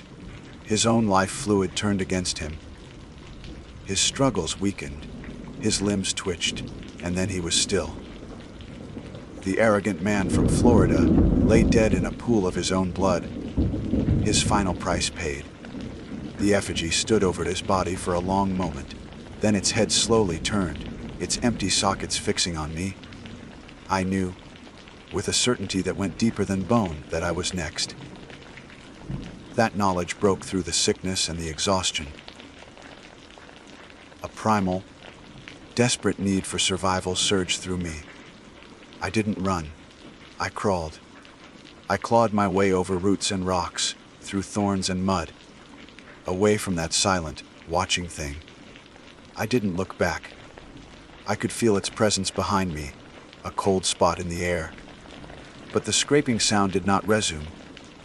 It was letting me go. Or it was making me earn it. I don't know how long I crawled. Hours bled into a meaningless smear of pain and fear. My world shrank to the few feet of ground in front of me. My fingernails were torn and bloody. My clothes were in tatters. The sickness raged inside me, a fire in my lungs. But the fear of that stone figure was stronger. Sometime late in the afternoon, the trees began to thin. I could see a change in the light ahead. Hope, a feeling I thought had died with Cutter, flickered faintly. I broke through the last line of trees and tumbled down a short, muddy embankment onto the hard, packed gravel of a logging road.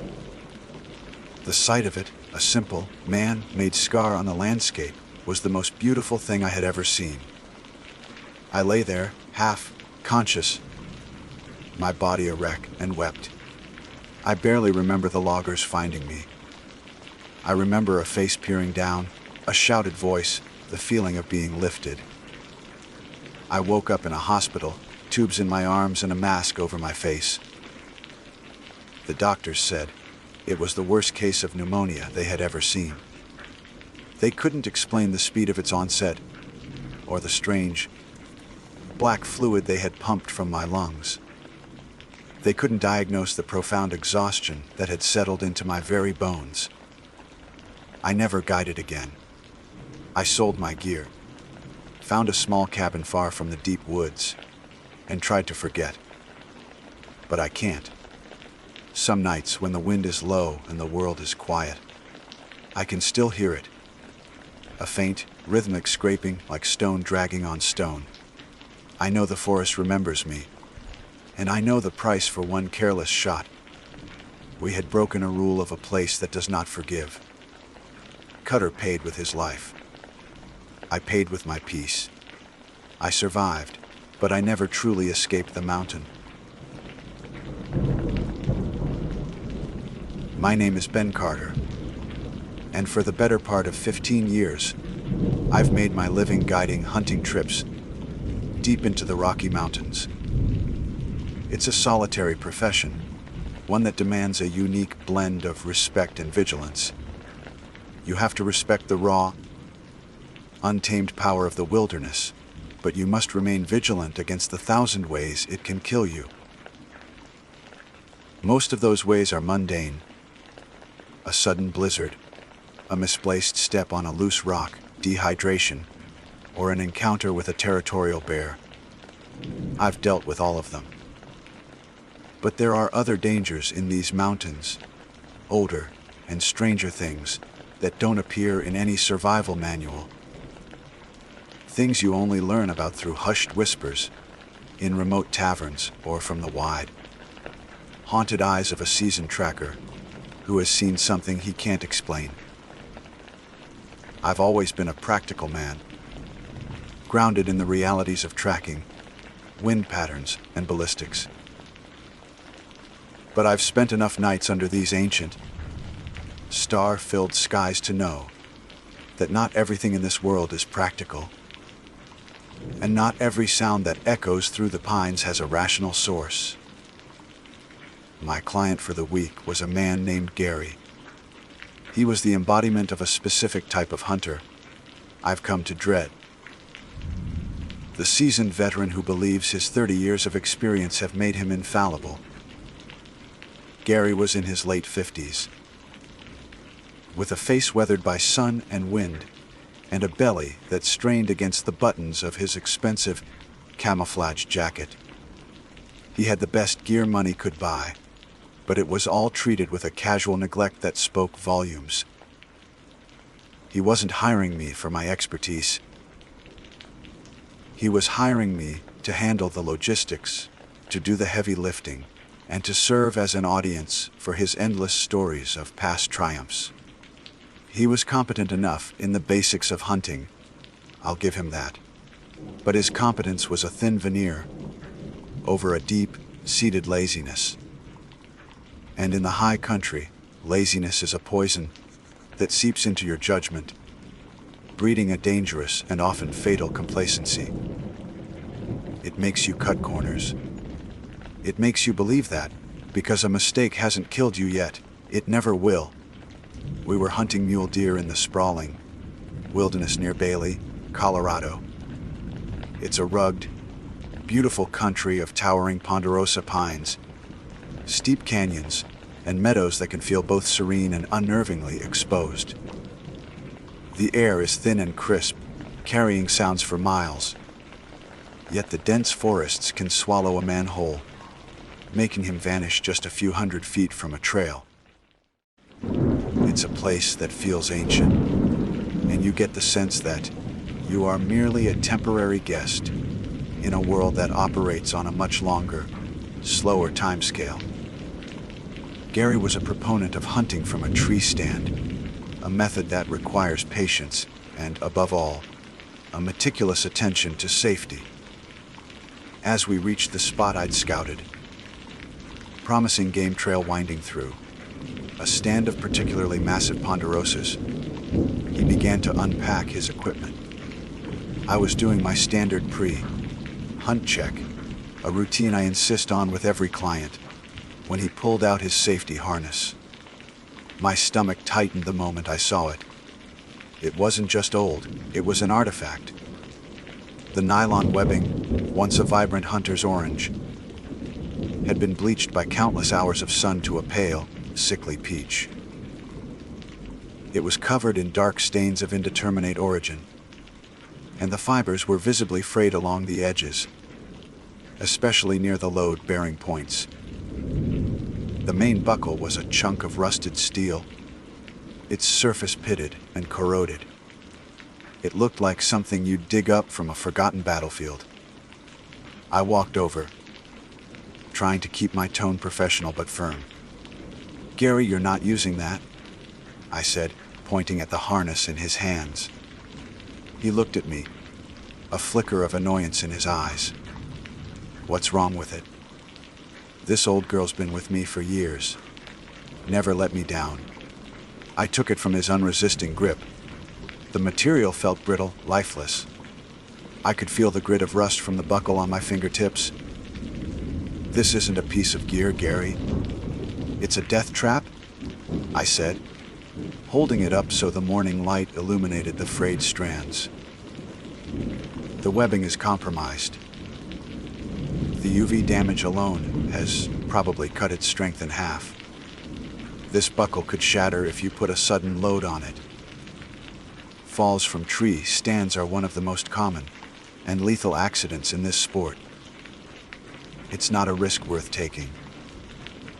I opened my own pack and pulled out my spare harness. It was brand new, still stiff from the factory. The buckles were polished aluminum, and the webbing was thick and reassuringly solid. "Here," I said, offering it to him. "Use this one. It's what you're paying me for." Safety. He stared at the new harness, then back at his old one, which I still held. A stubborn pride hardened his features.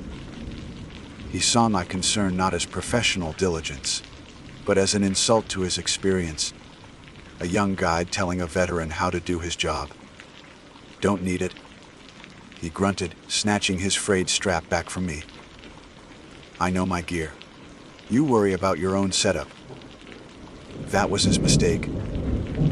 It wasn't just one mistake, but a cascade of them, all born from that single toxic flaw in his character, the arrogant belief that he knew better. He trusted a piece of equipment that was visibly failing. He ignored a direct, professional warning. He let his pride overrule his survival instinct. He cinched the frayed strap around the thick, gnarled trunk of a massive ponderosa pine, the bark groaning in protest. After a few perfunctory tugs, he hauled himself up, his movements clumsy but determined. He settled into his stand about 20 feet off the ground, a self-satisfied smirk on his face. There was nothing more I could do without physically dragging him down, and I knew that would only escalate the situation. With a deep sense of foreboding, I left him to his perch. I set up my own position about 200 yards away, in a spot that gave me a clear view of a different section of the trail. For a while, the forest was filled with the normal sounds of a mountain morning. The chatter of a squirrel, the distant call of a Steller's jay, the gentle sigh of the wind through the pine needles. I tried to focus, to push the image of that frayed harness out of my mind, but it lingered like a bad omen. An hour passed. The sun climbed higher, warming the air and casting long, distorted shadows across the forest floor. The world fell into a quiet, watchful stillness. And then I heard it. It wasn't the loud, tearing sound of failing fabric that I had half expected.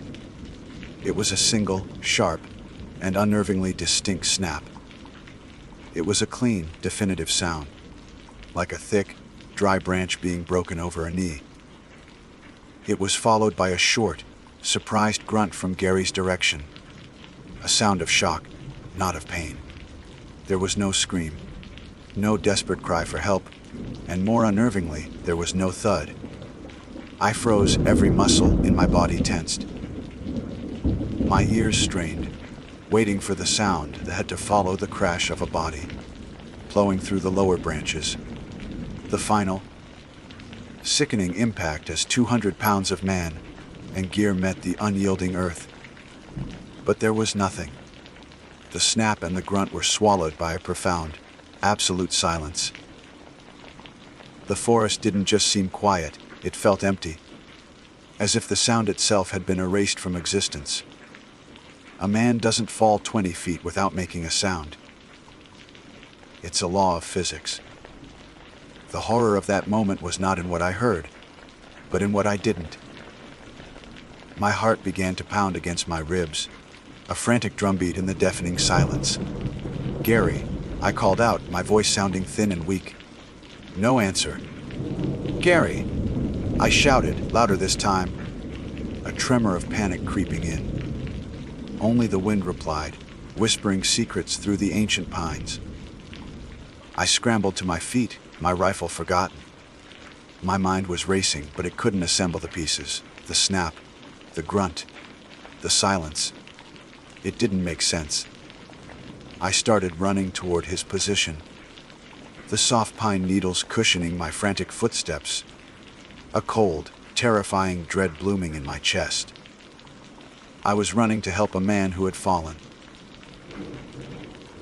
But my gut was screaming at me that what I would find at the base of that tree was something far worse than a broken body.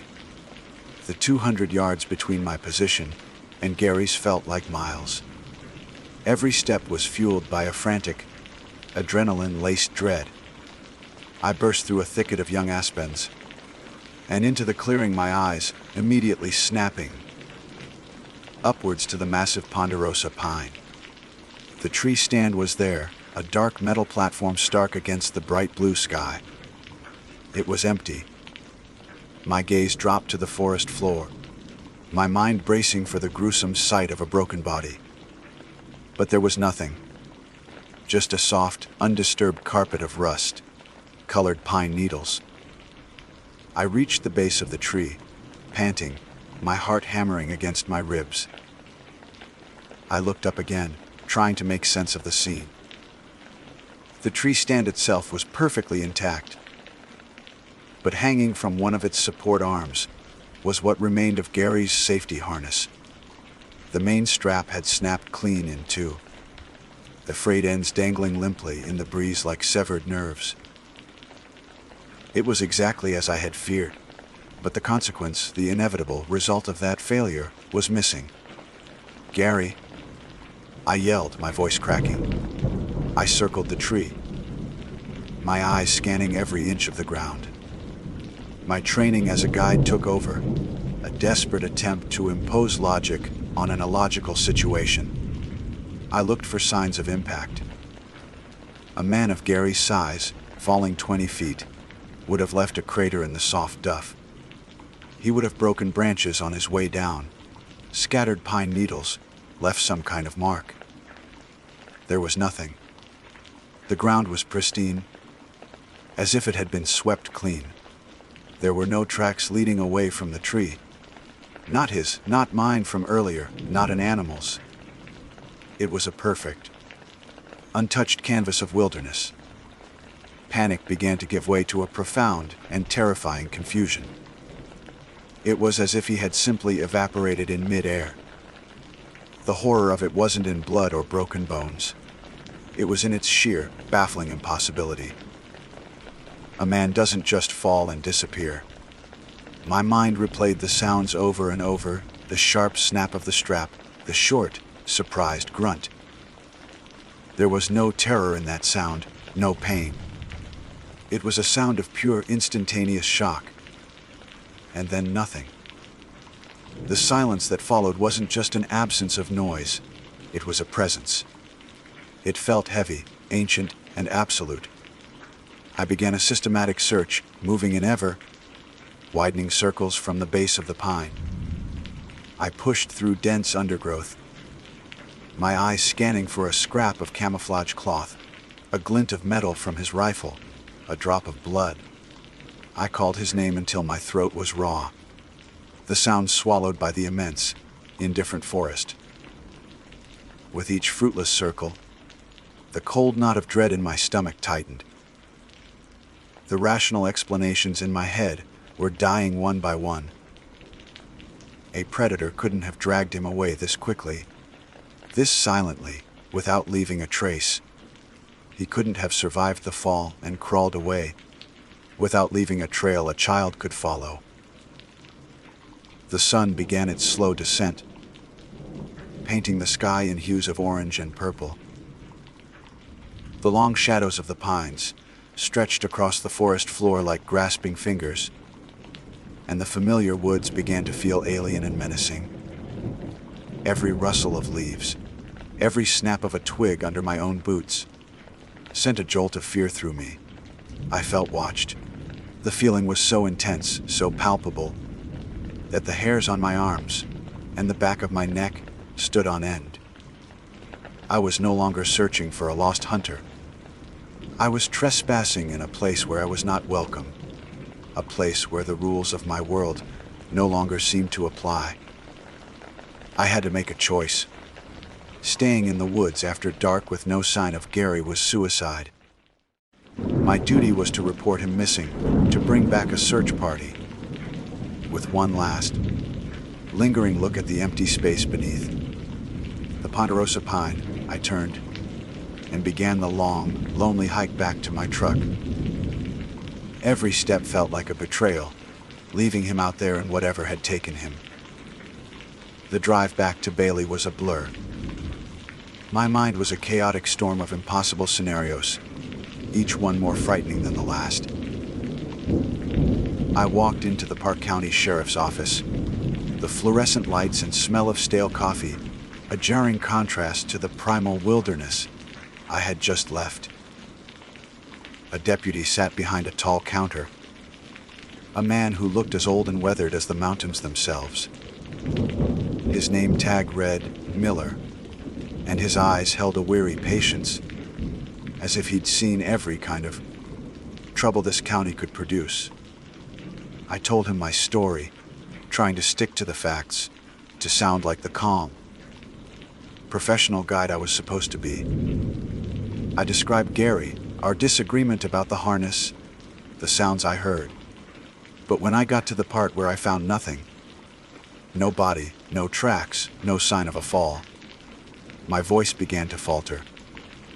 I could hear the disbelief in my own words. I sounded like I was losing my mind. Miller listened without interruption, his gaze never leaving my face. He didn't seem surprised or skeptical. When I finished, the office was silent for a long moment. He leaned back in his chair, the old leather groaning in protest. "This spot you were at," he said, his voice a low rumble. "Was it in the Lost Creek Wilderness area, up past the old Kenosha Pass Trail?" "Yes," I said, surprised. "Near a stand of unusually large ponderosas." Miller nodded slowly, a look of grim understanding dawning on his face. "I was afraid of that." He leaned forward, his voice dropping to a near whisper. "Son, what I'm about to tell you is not going to be in any official report. This is the kind of thing folks around here know, but don't talk about much. Not to outsiders." He told me about the local legends, stories, that the Ute Indians had passed down for generations, tales that the first white settlers had learned to respect. He said that certain places in these mountains are different. He spoke of specific, ancient trees, mostly ponderosa pines, just like the one Gary had chosen, that were considered sacred. Not just sacred in a religious sense, but in a physical one. They were believed to be gateways, portals to other places. The stories vary. Miller continued, his eyes dark with the weight of things he couldn't prove, but clearly believed. Some say they're doorways to other worlds. Others say they're just thin spots, places where the veil between our reality and another is weak. People have been disappearing in these mountains for centuries. Most of the time, we find them. Sometimes we don't. And the ones we don't find, the ones that vanish without a single trace, they're often last seen near one of those trees. He told me about the legends of the Bailey Bigfoot, but he described it not as a simple ape-like creature, but as something more supernatural. A guardian of these places, a being said to have abilities that defied explanation, including the power to move through these interdimensional portals. A cold wave washed over me, so intense it felt like I'd been plunged into an icy river. The snap, the grunt, the impossible silence. It all clicked into place in the most terrifying way imaginable. "You're telling me he didn't fall?" I whispered, the words barely audible. Miller looked at me, his expression a mixed pity and grim certainty. "Oh, he fell, son. He just didn't fall 20 feet to the ground." He paused, letting the full weight of his words sink in. Hay fell through the world. The sterile, brightly lit sheriff's office suddenly felt like the most terrifying place on earth. The horror of Gary's fate crashed down on me. His simple, stubborn mistake of negligence, of trusting a frayed strap, hadn't just put him at risk of a broken neck. It had been the key that unlocked a door he never knew existed. It hadn't just cost him his life. It had cost him his entire reality. And I was the one who had led him there. I walked out of Deputy Miller's office and back into the cold Bailey night. The world looked the same, but for me, it had fundamentally changed. The familiar streetlights seemed fragile and weak, like a small stage play performed on the edge of an impossibly vast darkness. Miller's words, Hay fell through the world, echoed in my head, not as folklore, but as the only terrifyingly logical explanation for what I had witnessed. Gary's simple mistake, his trust in a frayed strap, wasn't just a lapse in judgment. It was a knock on a door he never knew existed, and something had answered. As per procedure, a formal search and rescue operation was launched the next morning. They were a capable, dedicated group, equipped with search dogs, thermal imaging drones, and GPS units that could pinpoint a location down to the inch. I led them to the spot, my heart heavy with every step. I watched as they went to work with grim efficiency. They established a search grid. The dogs crisscrossed the forest floor, and the drones hummed overhead like mechanical insects. They were applying the tools of the 21st century to a mystery as old as the mountains themselves, and I knew, with a sickening certainty, that it was useless. I pointed to the snapped harness, still dangling from the tree like a gruesome reminder. They photographed it and bagged it as evidence. I explained again the absence of tracks, the lack of any impact sign, the missing blood. The search leader, a young man with earnest eyes, nodded patiently, but I could see the doubt in his and the others' faces. They looked at me with a mixture of pity and annoyance, figuring I was in shock, confused, or worse, hiding something. For 3 days, they combed the area. They found nothing. Not a trace of Gary. Not his rifle, not his pack, not so much as a single button from his coat. The search dogs grew confused and agitated near the base of the massive pine. They would sniff in circles, whining softly, then retreat as if there was an invisible line they dared not cross. On the 3rd day, the search leader approached me and put a hand on my shoulder. "Look, Ben, we've done all we can," he said, his tone attempting to be comforting. The most likely theory is he fell, was badly injured, and crawled for cover. A predator, you know how it is out here. They move fast. I didn't argue. What was the point? How could I tell them they weren't looking for a body, but for a ghost who had been swallowed by reality itself? The official explanation was logged.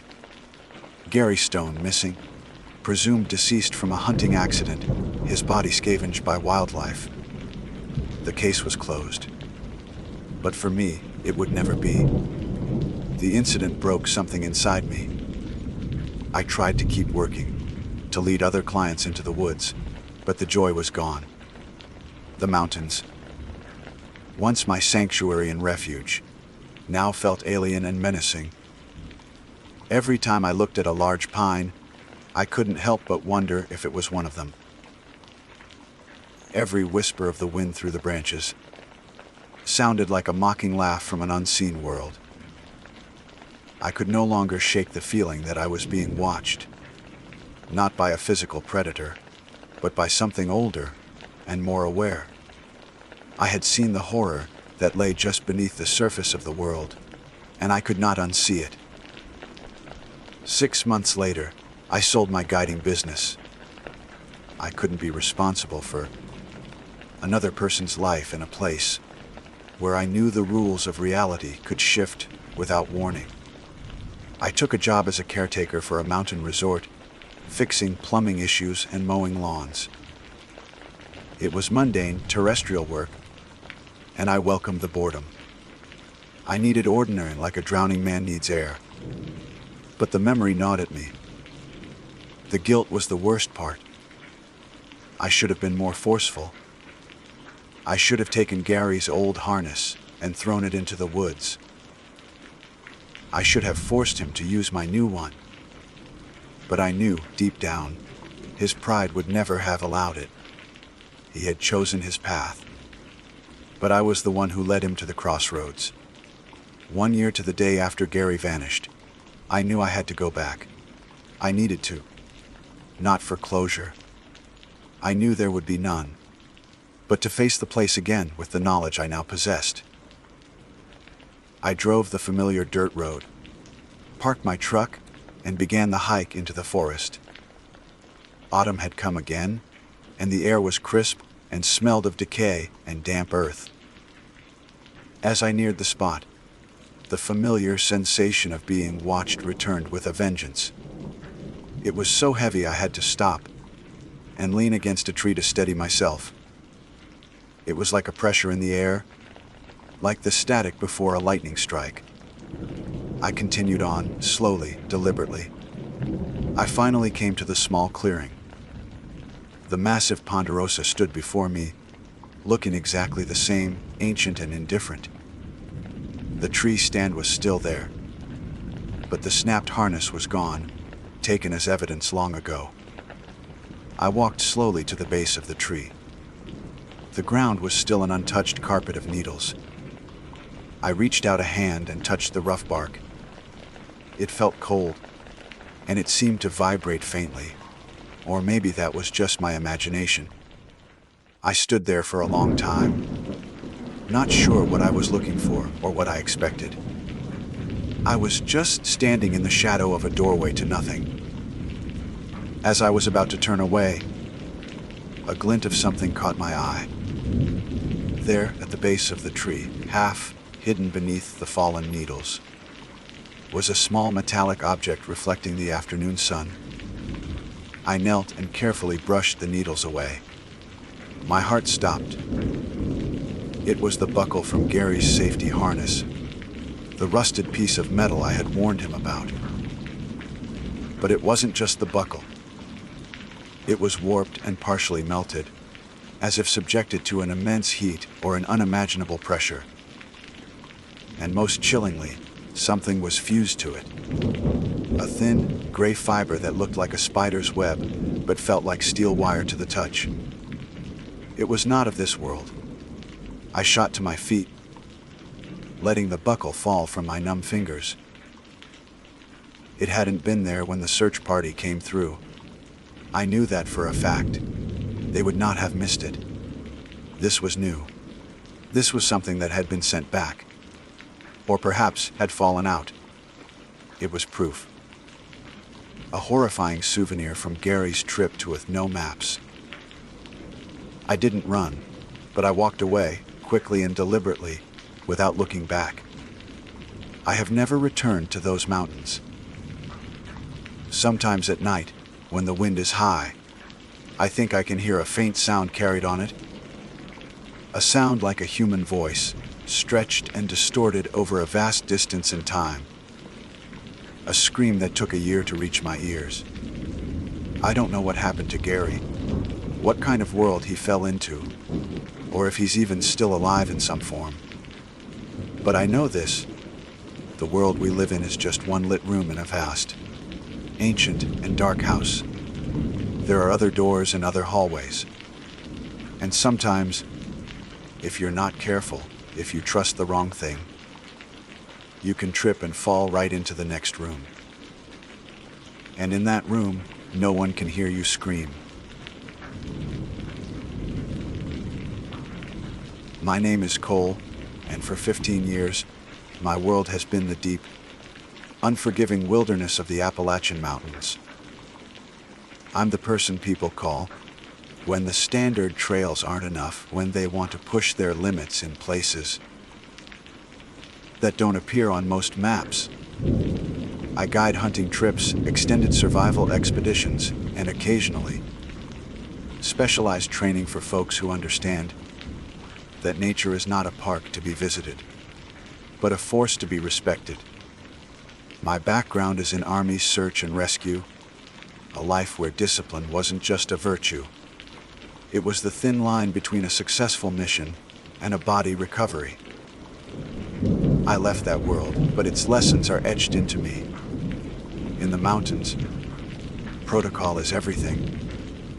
You follow the rules, you check your gear, you respect the weather, and you never, ever let your emotions override your training. That's how you come home alive. So when Sarah contacted me, I was intrigued. Her email was direct and professional. She wasn't looking for a scenic tour. She was a volunteer with a highly regarded search and rescue unit out of Virginia, and she wanted a private, intensive training exercise. She wanted to be pushed to hone her navigation and survival skills in a section of the mountains known for its brutal terrain and disorienting geography. I knew the area she was referring to, a labyrinth of steep hollows and dense, old-growth forest that swallowed sound and played tricks on the light. It was a place I respected, and one I rarely took clients to. But Sarah wasn't a typical client. When we met, she was exactly as I'd pictured. She stood with a quiet confidence, her gear meticulously organized, her eyes sharp and intelligent. She was tough. You could see it in the lean muscle of her arms and the steady, economic way she moved. But there was something else there, something deeper. In our initial briefing, as we went over maps and emergency procedures, she spoke about her SAR work. Her voice was filled with a fierce, almost painful empathy. She didn't talk about the thrill of the find. She talked about the look of relief on a lost hiker's face, the gratitude in a family's eyes. She was driven by a profound, unshakable need to help, to bring the lost back from the brink. It was a noble, powerful impulse. I recognized it as a strength in her world, but out here in the deep woods, I knew it could be a dangerous liability. Empathy is a human trait. The mountains don't have it. The first day was a grueling test, and she met every challenge. We navigated by compass and terrain association, ignoring the trails that had long since been reclaimed by the forest. She was skilled, reading the landscape with an expert eye, her movements efficient and sure. We spoke little, communicating with the easy shorthand of two people who were comfortable in the wild. The forest itself seemed to hold its breath around us. This deep in, the usual chatter of squirrels and birds was muted, replaced by a profound, watchful silence. The air was heavy, thick with the scent of damp earth and decaying leaves. Ancient, moss-covered trees formed a dense canopy that the sun struggled to pierce, casting the forest floor in a perpetual twilight. It was the kind of place that makes you feel small, an intruder in a world that was ancient before your species was even a thought. We made camp that evening by a clear, fast-running creek. As we ate, I told her some of the local stories, the kind the old-timers tell. Tales of the Cherokee's Sul, Kaluthu, eyed giant who ruled the game in the high peaks, and of strange lights seen flickering in the deepest parts of the woods. I mentioned the old rule, the one passed down through generations. If you hear something calling your name in the woods, know you didn't. She listened with a polite, skeptical smile. Superstition is a natural response to the unknown, Cole, she said, her voice practical. People create stories to explain things they don't understand. A strange echo, a predator's mimicry, an overactive imagination in a stressful environment. Maybe, I conceded, not wanting to argue. But these mountains are old. They have their own rules. Sticking to protocol is how we make sure we don't have to find out what they are. She just nodded, her focus already back on cleaning her equipment for the next day. Her pragmatism was a shield, but I wondered what it was protecting her from. The second day, we pushed deeper. The silence intensified, becoming a physical presence. By late afternoon, the weather began to turn. The sky, visible only in small patches through the canopy, turned a bruised, sickly gray. A fog, thicker and colder than it had any right to be in this season, began to seep into the hollow, where we decided to make camp. It didn't just roll in. It felt like it was being poured, a thick, white liquid that clung to the ground and swallowed the trees. Within minutes, our visibility was reduced to less than 20 feet. The world shrank to a small, claustrophobic circle of damp ground and ghostly, silent trunks. The fog deadened every sound, including our own. My voice felt flat and useless against the oppressive white wall. We worked quickly and quietly, setting up our tents, our movements precise and automatic. Routine is a comfort in situations like this. It gives you an anchor in a world that has become untethered. The temperature plummeted. I was just pulling on an extra layer when the sound reached us. It was faint at first, almost imperceptible, a high, thin note that could have been the wind in the branches. But there was no wind. The fog was as still as a tomb. Then it came again, clearer this time. It was the sound of a child crying. It wasn't just a cry, it was a sob of pure, unadulterated misery and fear. It was a desperate, heartbreaking sound that cut through the fog and the cold, straight into the most primal part of your brain. It was the sound of a small, helpless thing, lost and alone in the terrible, silent dark. Every fiber of my being, every ounce of my training, screamed at me, "Stay put. You don't move in the dark. You don't move in fog. You don't chase sounds. You make camp, you secure your position, and you wait for morning. Moving now is how you get lost. It's how rescuers become victims." It was SAR Protocol 101. I looked at Sarah. Her head was cocked, her face a mask of intense concentration. The pragmatist was gone. The skeptic had vanished. All that was left was the empath, the rescuer. The sound was a siren's call, tailored specifically for her. "Cole," she whispered, her voice tight with an almost unbearable urgency. "Did you hear that?" "I heard it," I said, my own voice low and firm. "We're staying here, Sarah. We can't navigate in this. We'll be lost in 5 minutes." "There's a child out there," she said, ignoring me completely. She was already on her feet, her eyes scanning the impenetrable wall of white in the direction of the cry. The sound came again, a desperate, pleading wail that seemed to twist something in her gut. A child. Alone. It could be anything. I argued, trying to keep my voice level. Authoritative. An animal. A bird. The fog plays tricks with sound. "That is not a bird," she shot back, her gaze locking onto mine. The conflict was raging in her eyes, her training warring with her soul. "We have to go. We have to." Before I could say another word, before I could physically stop her, she grabbed her pack and a flashlight. She didn't even hesitate. She simply turned and ran, a ghostly figure swallowed by the fog in an instant. My mind raced. I could stay.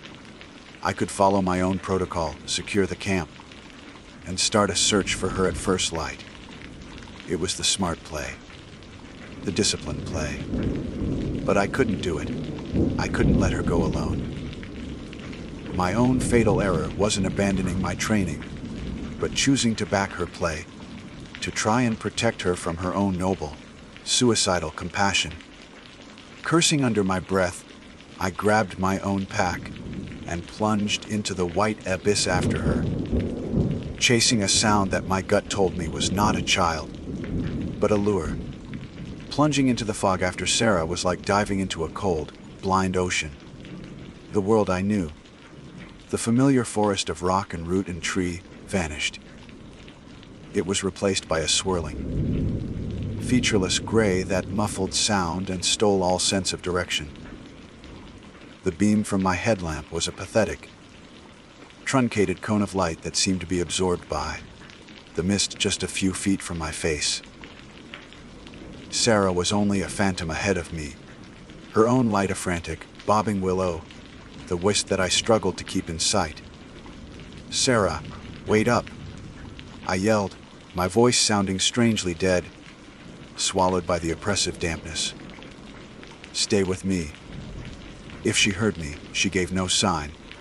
She was running with a desperate, reckless abandon, fueled by the image of a lost child. The crying continued, a ghostly, beckoning thread of sound that pulled her ever deeper into the maze. It was always just ahead, a tormenting promise.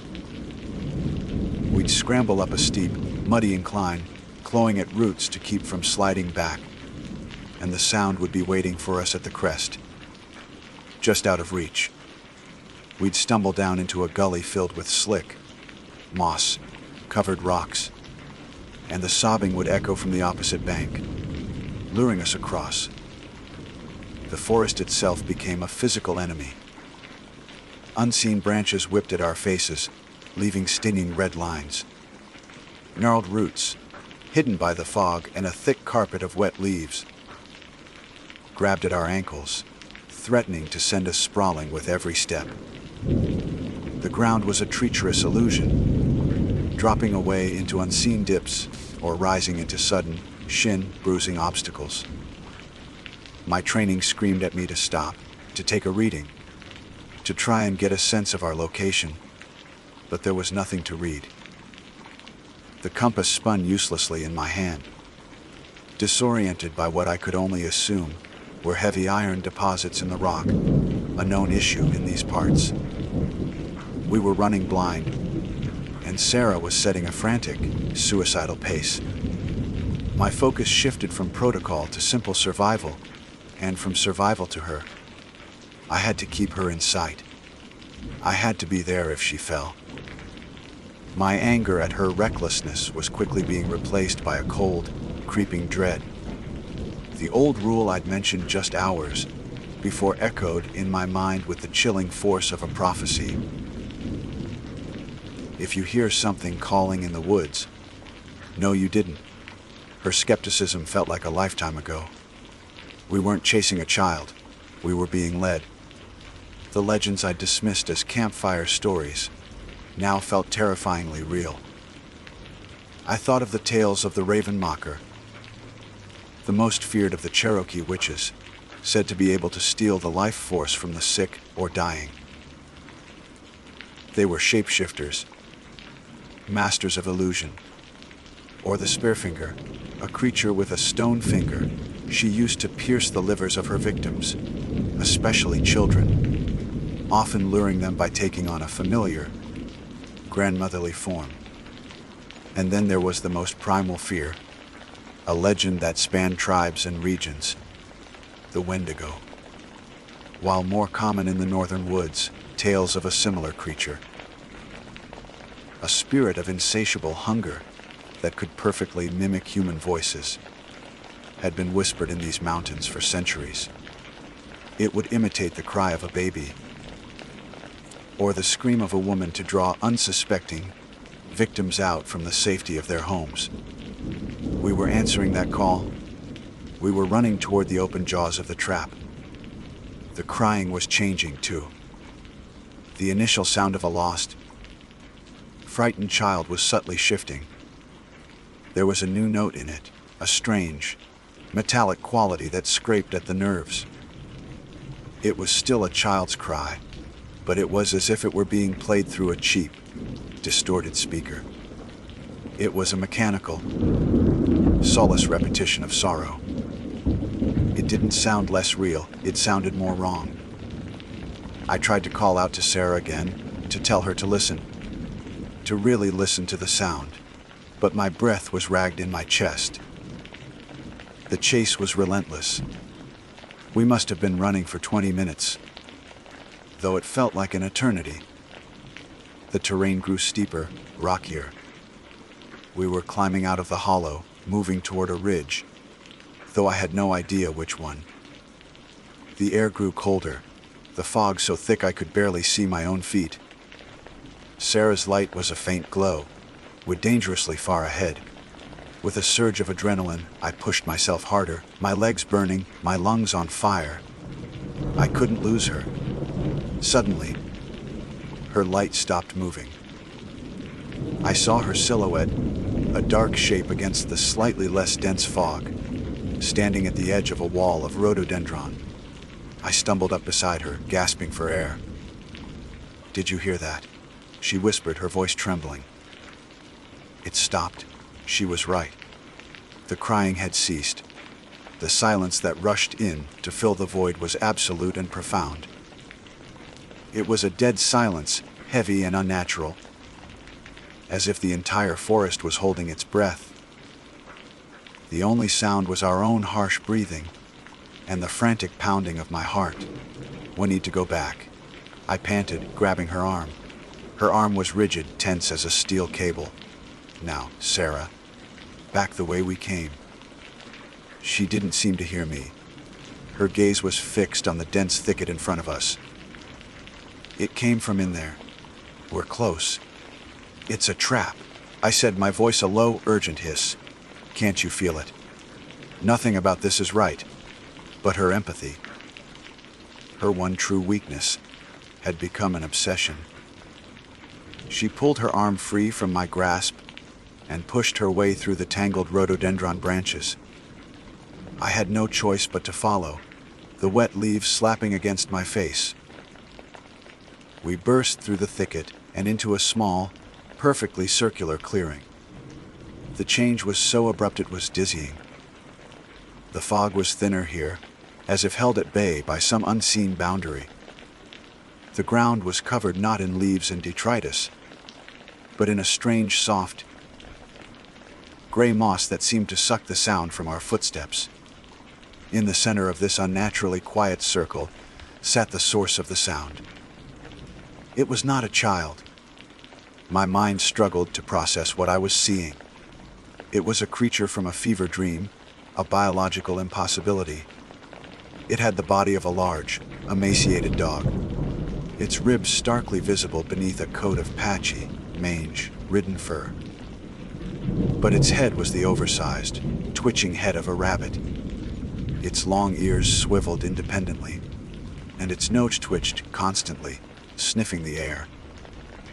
Its eyes were not the soft brown of a rabbit, but two huge black, soulless orbs, devoid of light or reflection. It was the exact creature John Bell had described seeing on his farm in Tennessee nearly 2 centuries ago. The first horrifying omen of the entity that would come to be known as the Bell Witch. The creature sat on its haunches, perfectly still, its rabbit head slowly turning to fix its dead, black eyes on us. Sarah let out a small, choked gasp. We were frozen, paralyzed by the sheer wrongness of the thing. It opened its rabbit mouth, and a sound issued forth that was an abomination. A piercing, high-pitched screech that was part feedback, part animal shriek, and part the grinding of metal on bone. It was a sound of pure agony and malice that vibrated deep in my teeth. But as the screech echoed in the dead air, a horrifying realization dawned on me. The creature wasn't the monster. It was the bait. As we stood there, transfixed in horror, a new shape began to resolve itself from the ancient, gnarled trees at the far edge of the clearing. It detached itself from the shadows, a sliver of deeper darkness against the gloom. It was huge, impossibly tall, easily 7 feet, with a slender, unnervingly man-like frame. It moved with a slow, liquid grace that belied its size. And then, from its back, 2 massive, leathery appendages began to unfurl, like a butterfly emerging from its chrysalis in slow motion. They were wings, vast and membranous, stretching out to a span of at least 10 feet, blotting out the faint light that filtered through the fog. Its head tilted, and 2 points of light ignited in the darkness of its face. They weren't reflections. They were sources. 2 dull, hypnotic, smoldering embers of deep, malevolent red. It was the thing the gravediggers had seen. the thing the terrified couples had fled from near the old TNT plant. It was the Mothman. It looked at us. There was no hunger in its gaze, no animalistic rage. There was something far worse, a cold, ancient, and profound curiosity. It was the look of a scientist studying a specimen, of a force of nature observing an inevitability. It was the look of a harbinger, a messenger of a doom that we, in our foolishness and our compassion, had willingly run to embrace. Sarah finally found her voice. She screamed. It was a raw, terrified sound, the last sound she would ever make. Sarah's scream was the sound of a mind breaking. It was a raw, primal burst of terror that shattered the clearing's unnatural silence. And then it was cut short, not by a hand or a blow, but as if a switch had been flipped. The sound died in her throat, and she crumpled to the soft, gray moss, not like a person falling, but like a puppet whose strings had been severed. Her eyes were wide, staring at the winged shape in the trees, but the life, the fierce, empathetic light that had defined her was gone. The Mothman hadn't moved. It hadn't lunged or attacked. It had simply watched. And in its watching, it had undone her. The two smoldering red eyes were fixed on her, and I felt a pressure in my own mind, a cold, invasive weight that felt like pure, distilled dread. It wasn't just looking at us, it was seeing into us, peeling back the layers of training and experience to the terrified, fragile core beneath. It was a harbinger of doom, and the doom it brought was not a physical death, but the absolute certainty of it. My paralysis broke. The years of training, the ingrained discipline I had so foolishly set aside, roared back to life, repurposed for a single, desperate goal: survival. My mind bypassed thought and went straight to action. I didn't scream. I didn't try to fight the 7-foot, tall winged nightmare.